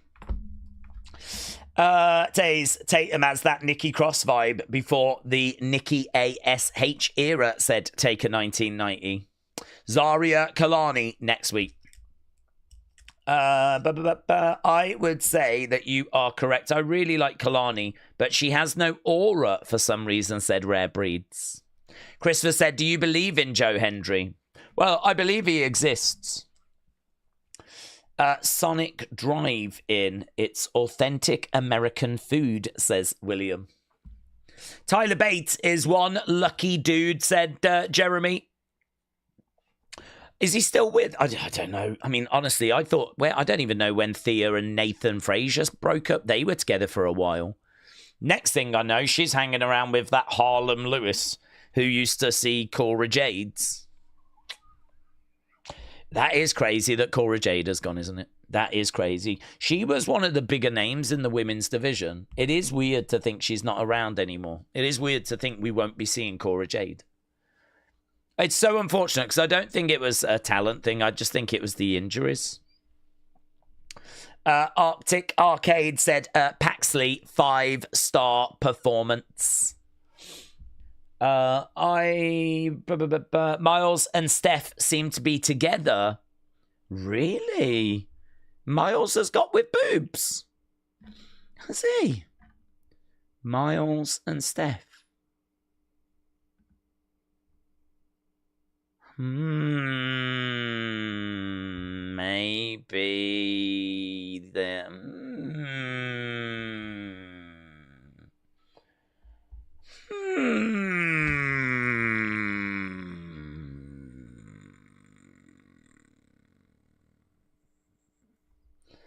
Boomer, boomer, boomer, boomer, boomer, boomer, boomer, boomer, boomer, boomer, boomer, boomer, boomer, boomer, boomer, boomer, boomer, boomer, boomer, wrestler.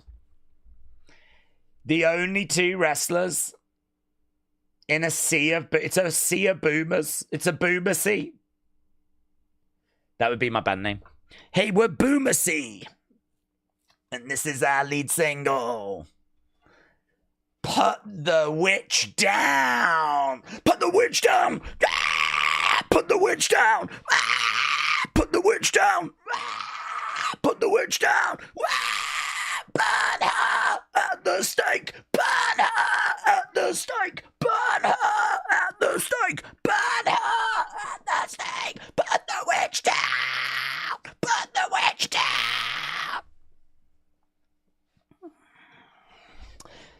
It's a new direction I'm going to go in. So, Boomer C coming soon. And, noticing. Yeah, Boomer. Wrestlers. So, there we go. Right, we are back in 10 seconds. Literally no time at all. And we are 3/4 of a way through this show, you know. Let's go. Let's go, kings. Let's go, queens. We are in Jeddah. My legacy. Oh, yeah. Forgot about that. SmackDown is coming from Jeddah. Forgot about that.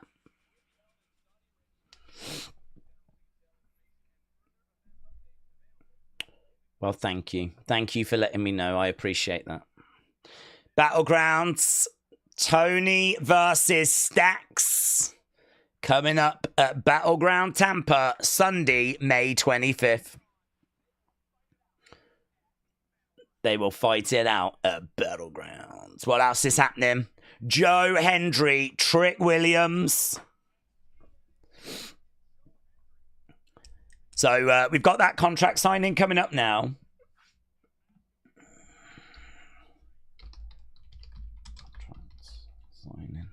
Here we go. But we're backstage. We're doing it backstage because we don't like people.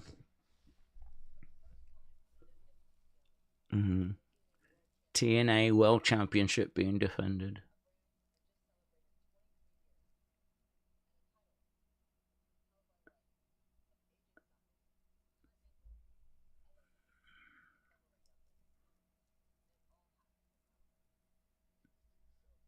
You did this to yourself, Joe.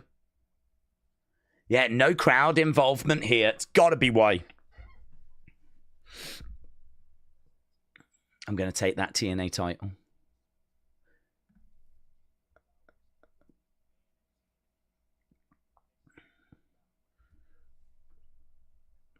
This is my house.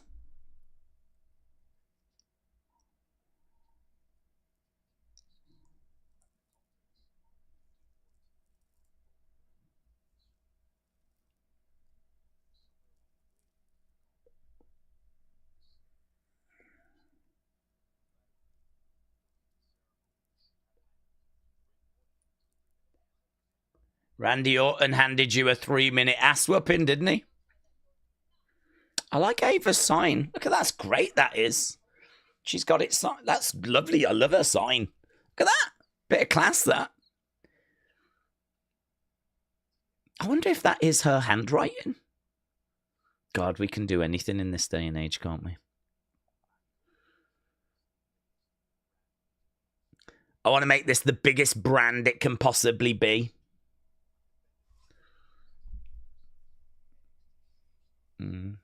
I like the fact this isn't in the ring, actually. I like the fact that I don't have the crowd kind of sabotaging it.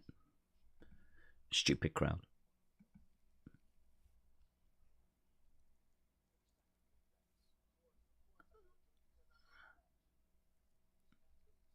This match will be historic.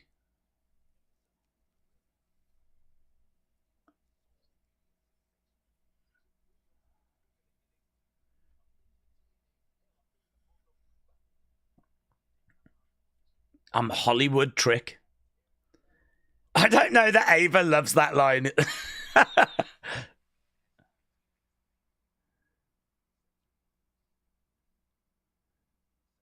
Next Sunday.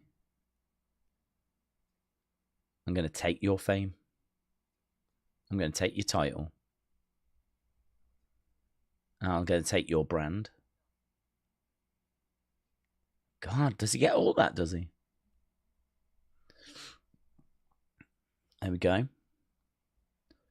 Let's go.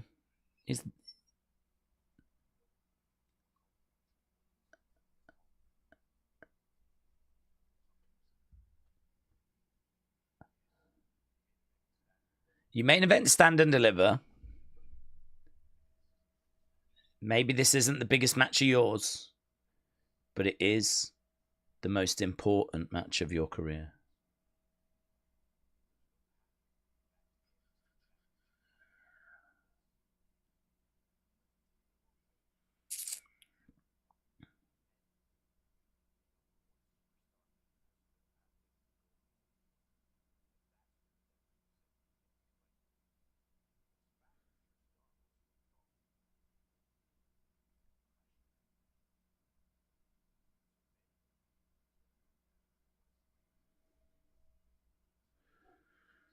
This is so much better.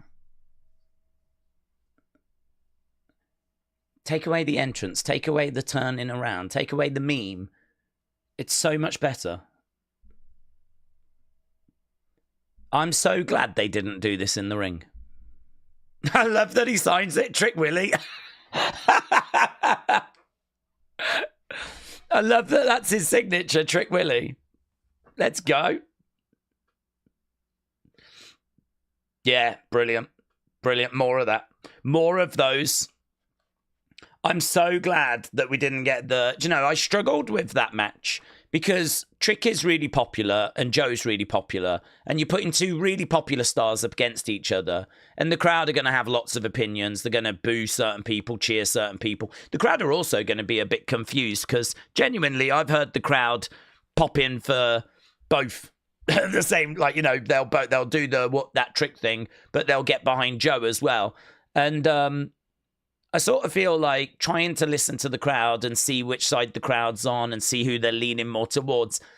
That is actually a distraction, which I didn't even think about. I didn't even think about that I am listening to the crowd. Which way are you going? Who are you rooting more for?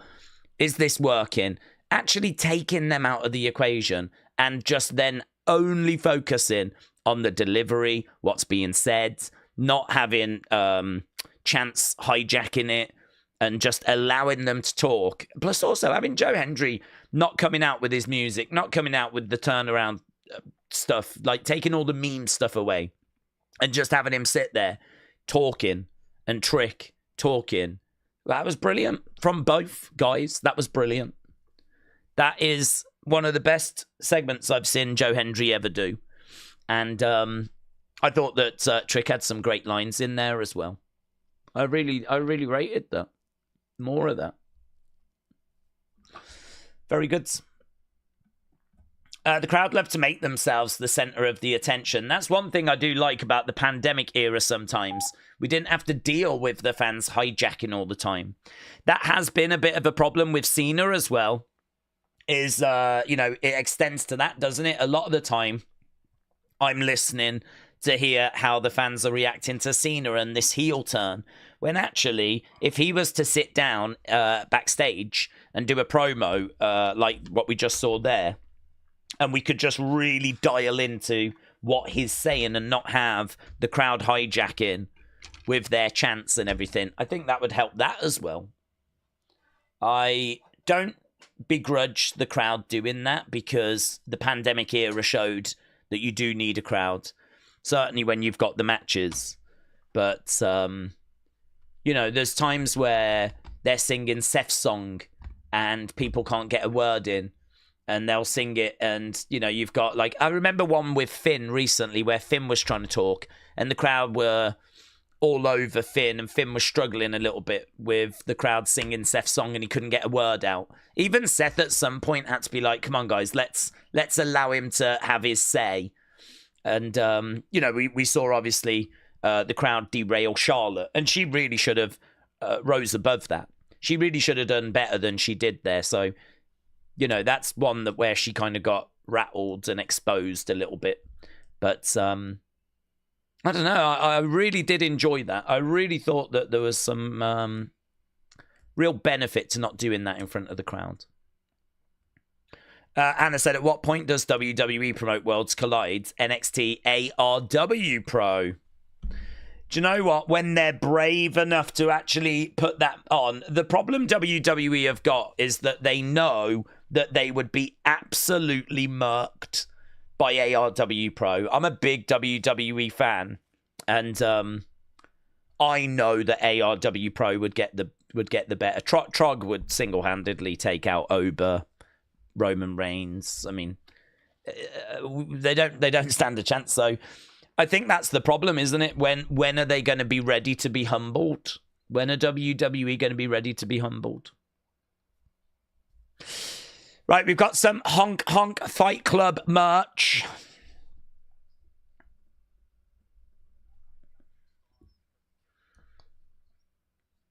Oh yeah, Inamura's gone, hasn't he? I wish I hadn't pushed him away. Well, you did, because you're a really bad friend. You did, because you're a disgrace.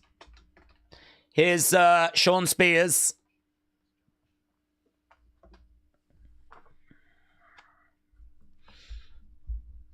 Oh, I'm talking about Brooks.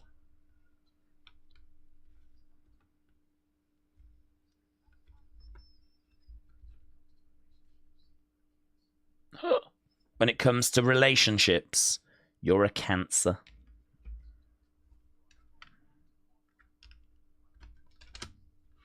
I don't need your wisdom. I've got a lot on my mind right now.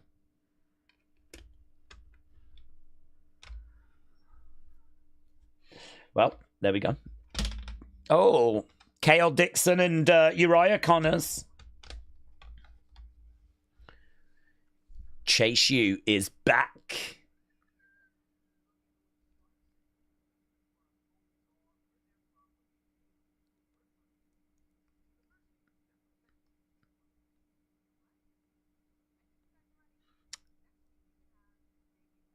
Debut tag team match next week.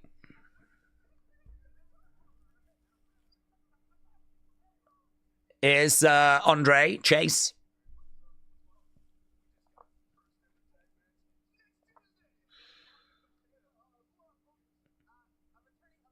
They've got OTM.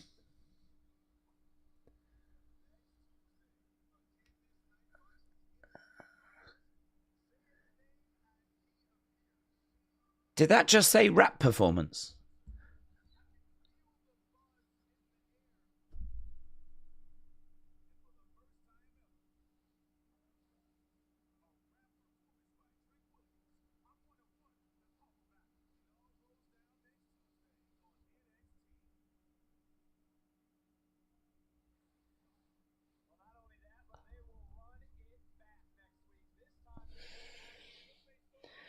Why?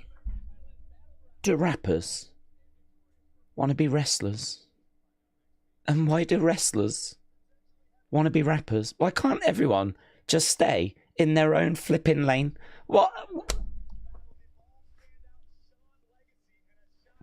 That is either going to be terrible or it's going to be passable. I can't see any way that is going to be amazing. Because, do you know what? He ain't a rapper. He ain't Kanye West. And he's, you know, mentally, you're going to compare them to that level. Oh, God, I wouldn't have done that. I wouldn't have done that. We just did a really good promo segment. Next week, we're going to take 2 of our wrestlers and turn them into musicians. I know that Joe Hendry does his little sing-songs, but I would not have Trick doing his rap. That could really run the risk of turning into Hit Row. Oh, Jesus Christ. We might turn him into a one-man Hit Row. Do you remember Nikita? She put out a little rap thing on social media. That was a flipping disaster. All I'm saying is the track record isn't brilliant. Yeah? That's all I'm saying. There's much greater chance this is going to fail than going to succeed. Oh, God, I hope they know what they're doing. I hope they know what they're doing. Sing-song. Yeah, he has a little sing-song, doesn't he? Steph and Jordan versus Fatal Influence. Oh, God, Trick, please be good. Please be good. Please don't get hit road.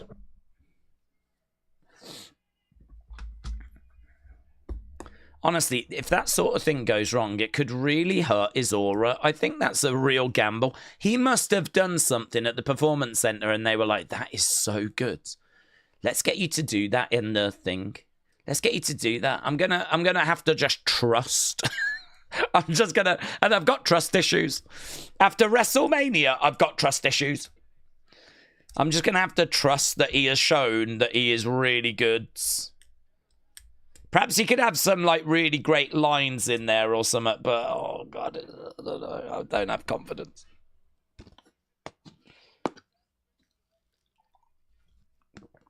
Okay, here we go. Tag match. Let's not forget NXT's Chip Williams against ARW Pros Jebediah Mash. Oh, that's my favourite mash. My favourite mash is the Jebediah kind. Okay, we are underway then as against the ropes goes Jordan. Shoulder tackle. Aubrey said Jebediah Mash is amazing. I'm impressed you know about Jeb. Oh, Aubrey, we're Jeb heads. We are big Jeb heads. Let's have a look at the Master. That's what I like to call him the Master.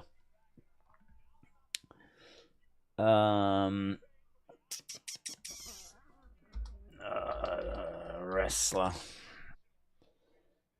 Oh, Jesus. What's happened to that? Oh. Well, that was all dramatic. I paused and graphics disappeared and oh my God. Is that what happens when you talk about the Master?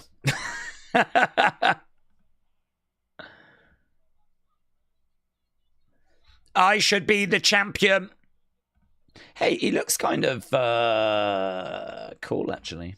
I like his mask.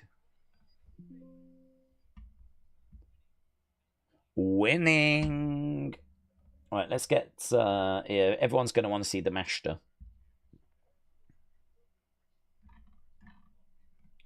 Bang, bang, bang.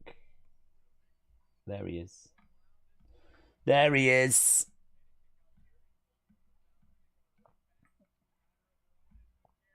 It's not a brilliant picture, is it? I didn't find the most high definition picture, but that mask looks kind of crazy, doesn't it? He looks all right. He looks pretty fun. I don't mind watching a bit of Jebediah. Okay, here we go. Devil's Kiss. Oh, is she? No. She teased it. She didn't go for it, though. Ah, boomers. That's not him, said Hannah. That's him, innit? That's him. Jebediah. That's what it says here. Jebediah the Master. That's who I stand. I think you're watching the wrong thing, but... oh, look at that. Stephanie straight over on her feet. Boom. Oh, down. Stephanie is in control. How long we got? 12 minutes. This is going to be our main event, isn't it? Let's end this poll. Kick coming in there by Stephanie. 62, 28, 6, 1, good 99. In ring, we've lacked a great match tonight, but honestly, this show has been just what I needed following Raw. Shot coming in there as, cannonball into the outsides. Here's Fallon. Fallon going. Thank you, Carmen Live. Thank you. I knew it was. Listen, Carmen Live, there's haters out there. There's haters out there, and you have to learn how to deal with them. And I am highly trained. I'm a ninja when it comes to dealing with haters. So, done. Sounds like someone is going to make a sacrifice, says Rob. Oh, really? Christopher said, Daze, Tricky Willie is a one-trick wonder. Joe Hendry is going to whoop that trick, said Christopher. Oh, I don't know who Joe Hendry is. Is he better than Joe Hendry? I can't imagine that would be difficult. Banter between me and Christopher. Don't get upset. All you Joe Hendry fans. See what I mean about being a master of dealing with it? Do you see that? It's just a showcase of my ninja skills. In the corner goes Stephanie. Shot coming in there by Fallon. James said, anyone trying to hug me will end up in intensive care. That I can confirm that, actually. Oh. Here we go. 1, 2. Shoulder up. Kick coming in by JC. We're at commercial break at the moment. I am a bigger Mark Hendry fan, said Rob. Yeah. Strongest man in the world. Shoulder up. La Primera is the chant. I still haven't killed that fly, have I? I keep seeing him buzzing around. Twat.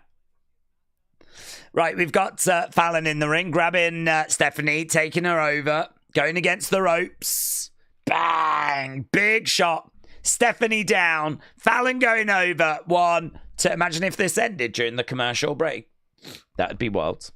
Are there any updates on Kiana James? Only that WWE is... only that WWE is really hot on her, really high on her. Back in the corner, Fallon coming in, forearm shot. Christopher said, Daze, I'm not on the Joe Hendry fan club. I'm having a hard time. We're entertaining him against Truck William. Christopher, shout out to you, bud. Truck William. That's what we call William Hensey, actually. Truck William. Right now, Stephanie down. Here is Fallon grabbing Stephanie, dragging her over to the corner. And it is very much Fatal Influence that are in control at the moment. Going back in. Big shot coming in there by Stephanie. We're into the final 8 minutes. Final 8 minutes. Mr. B said, but what about updates on the Riz? I don't know. I don't know. She might have been murdered. She'll put an update out. I wonder if she has put an update out, actually. Riz. Riz. I don't know what her flipping name is. It's like Andriana Rizanino, wasn't it? Andriana Riz. Rizzo. Is that... Oh, no, that's not her. I've just found another girl, though. I found another girl that's called... I'll follow her. I'm following a different girl now. Kit coming in. I'll keep an eye out and see if she posted. She did put a video out last week. I suppose the problem she's got is in storyline. She doesn't actually know if she is all right. She can't really put a video out saying I'm all right, and then next week they say that she got hurt, you know? So I wonder if she's got to kind of check where that's hard, isn't it? Not really thought about that. Not really thought about that. If you was the Riz, you wouldn't quite know what you would be allowed to do. Oh, has anyone else got this problem as well, by the way? Or is this just me? I'm going to show you something. Jordan's in there, throwing in some shots. Right? Here. You see this? This is X, yeah? They've changed it so that now certain videos that I think were maybe filmed on a phone, they're thin, right? And I don't know if I'm going the right way. Forearm, 2. I was going the wrong way. That's why. Rolling out. There is a problem, a glitch. Or at least I think it's a glitch. Go down, down, down, down, down, down, down. And, but unless it's not going to do it now. There, that. Anyone else have that? Look at this. What the flip is it doing?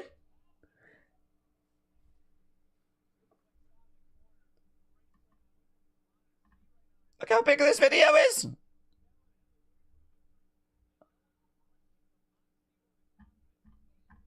Has anyone else got this glitch?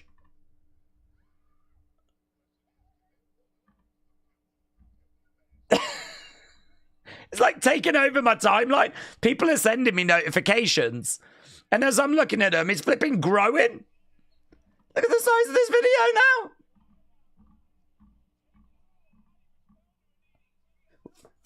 Stephanie goes, is it just me? Or has anyone else got this problem? Because this is... And then when you go back, like, it goes back to normal. Although, if I go back to it now, is it... No, it's still giant. It's still giant. It never goes back. Oh, God. Oh, Jesus. Kick out. We probably need to focus on this match. Is that a dong? No, it wasn't a dong. It was a punching bag, which might be the same thing. Kick coming in. Stephanie goes down. JC on the outside of the ring. That is super creepy, said Rare Breeds. Yeah, I thought I was tripping the other night. Big boot there by Jordan. Back elbow, headbutt. Another back elbow there by Jordan. Pump handle. Oh, do you remember last week when she dropped her on her head? Oh, gets the win.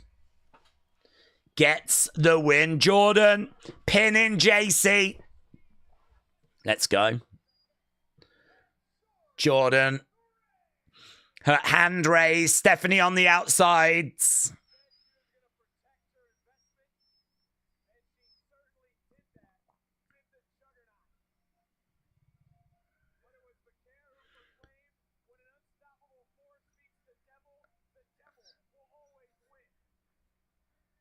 Stephanie staring at Jordan.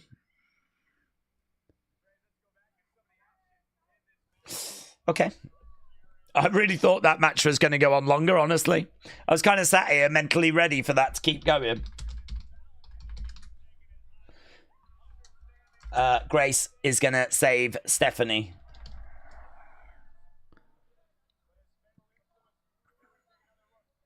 Oof.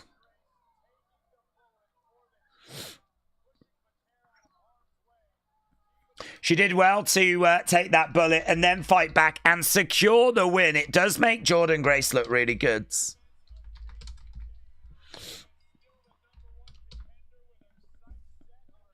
Okay, here we are. But I feel like we've still got a few moments. what was that? Someone just seemed to be, was that the referee? La Primera.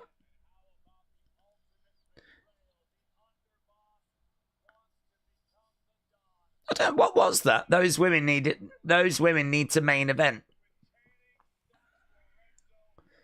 They're showing battleground matches.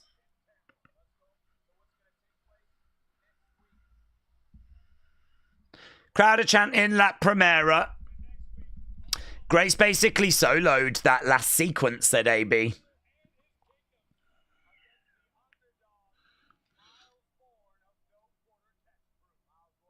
So they are just running through the battleground card. Obviously, that was signed earlier. Joe Hendry looks like a picture. Trick Williams looks like a cartoon. They've put a filter on Trick. I don't think they've put one on Joe.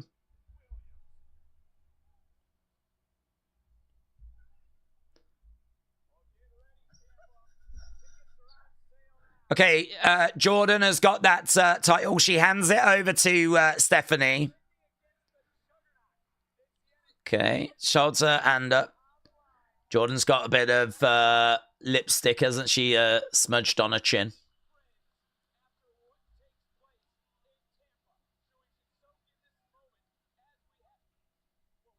What's going on?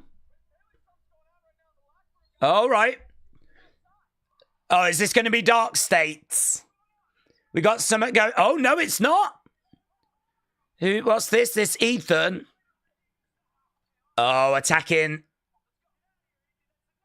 Ethan attacking Ricky. Backstage. There we go.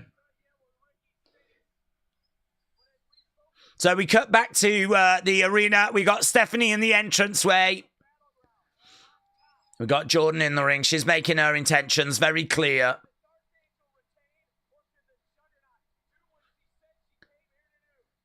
It is a little bit like, why are you just standing around? Why don't you just, like, go? It's like you've made your intentions really clear, you know? How many minutes do we need to stand there looking at the title and holding the belt up and, like, looking over and, like... That is a funny thing about pro wrestling. That would be a hard one to explain to people that don't normally watch pro wrestling. Why are they just standing there doing that? Why don't they just leave? I don't know, to be honest. We like to make the ending extra dramatic whilst the commentators talk over it.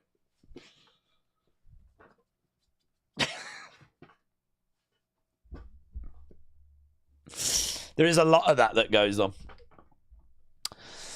Well, there we go. That was NXT.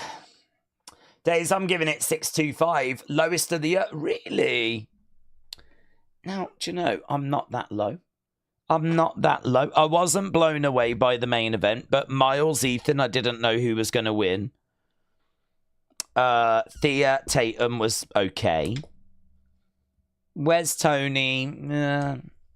Oba Charlie, that was okay. I think the in-ring was lacking. I really liked the Trick Williams segment. That was good.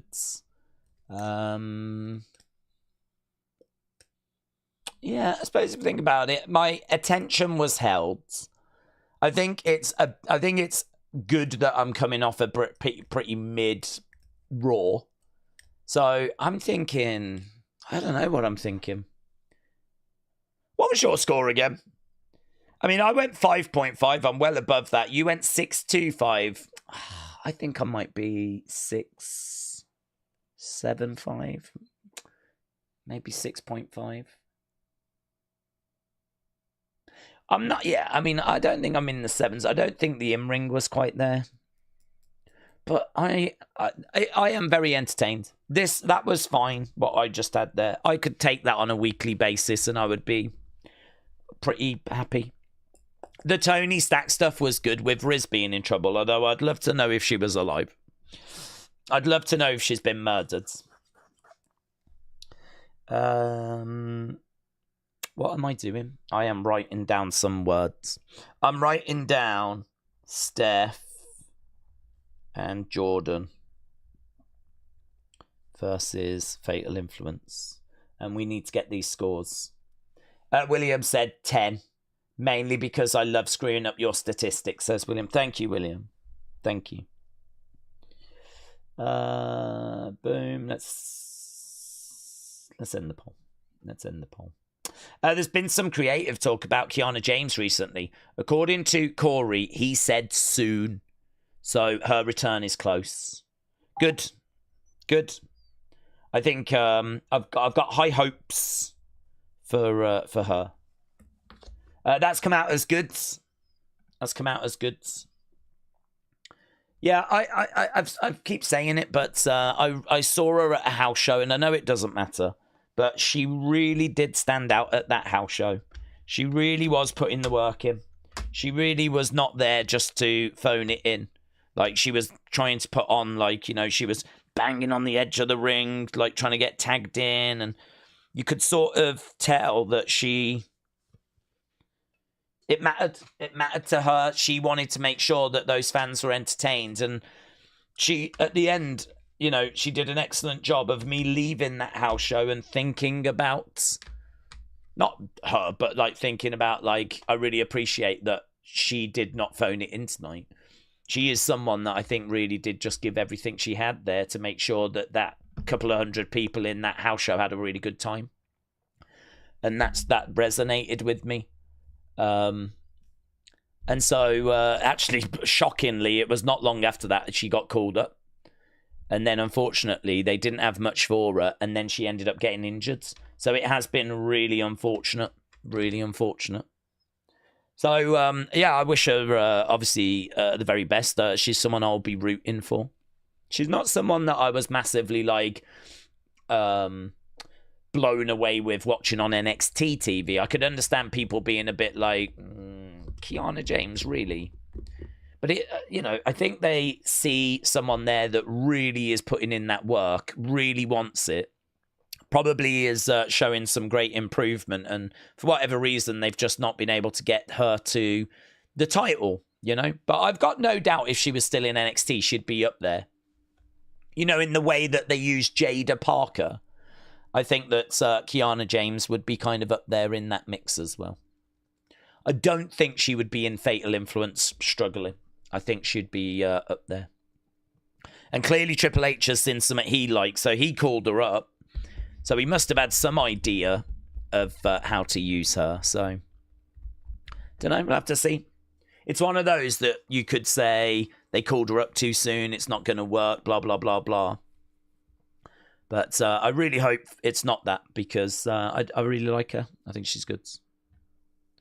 Christopher said, I know this lumberjack John Hendry. I wonder if Joe Henry and him are related. They could be, but they could. I think all the Henrys are related. Mark Henry, Joe Henry, Jack Henry. That's literally all the Henrys. I don't know any other Henry. That's it. Tomorrow night, Samoa Joe versus John Moxley, said AB. Carmen says, Daze, I went to Hobart, Indiana to see ARW Pro. I might attend on Friday. But what about SmackDown? Carmen Live? You're going to miss SmackDown? You can't do that. Come on.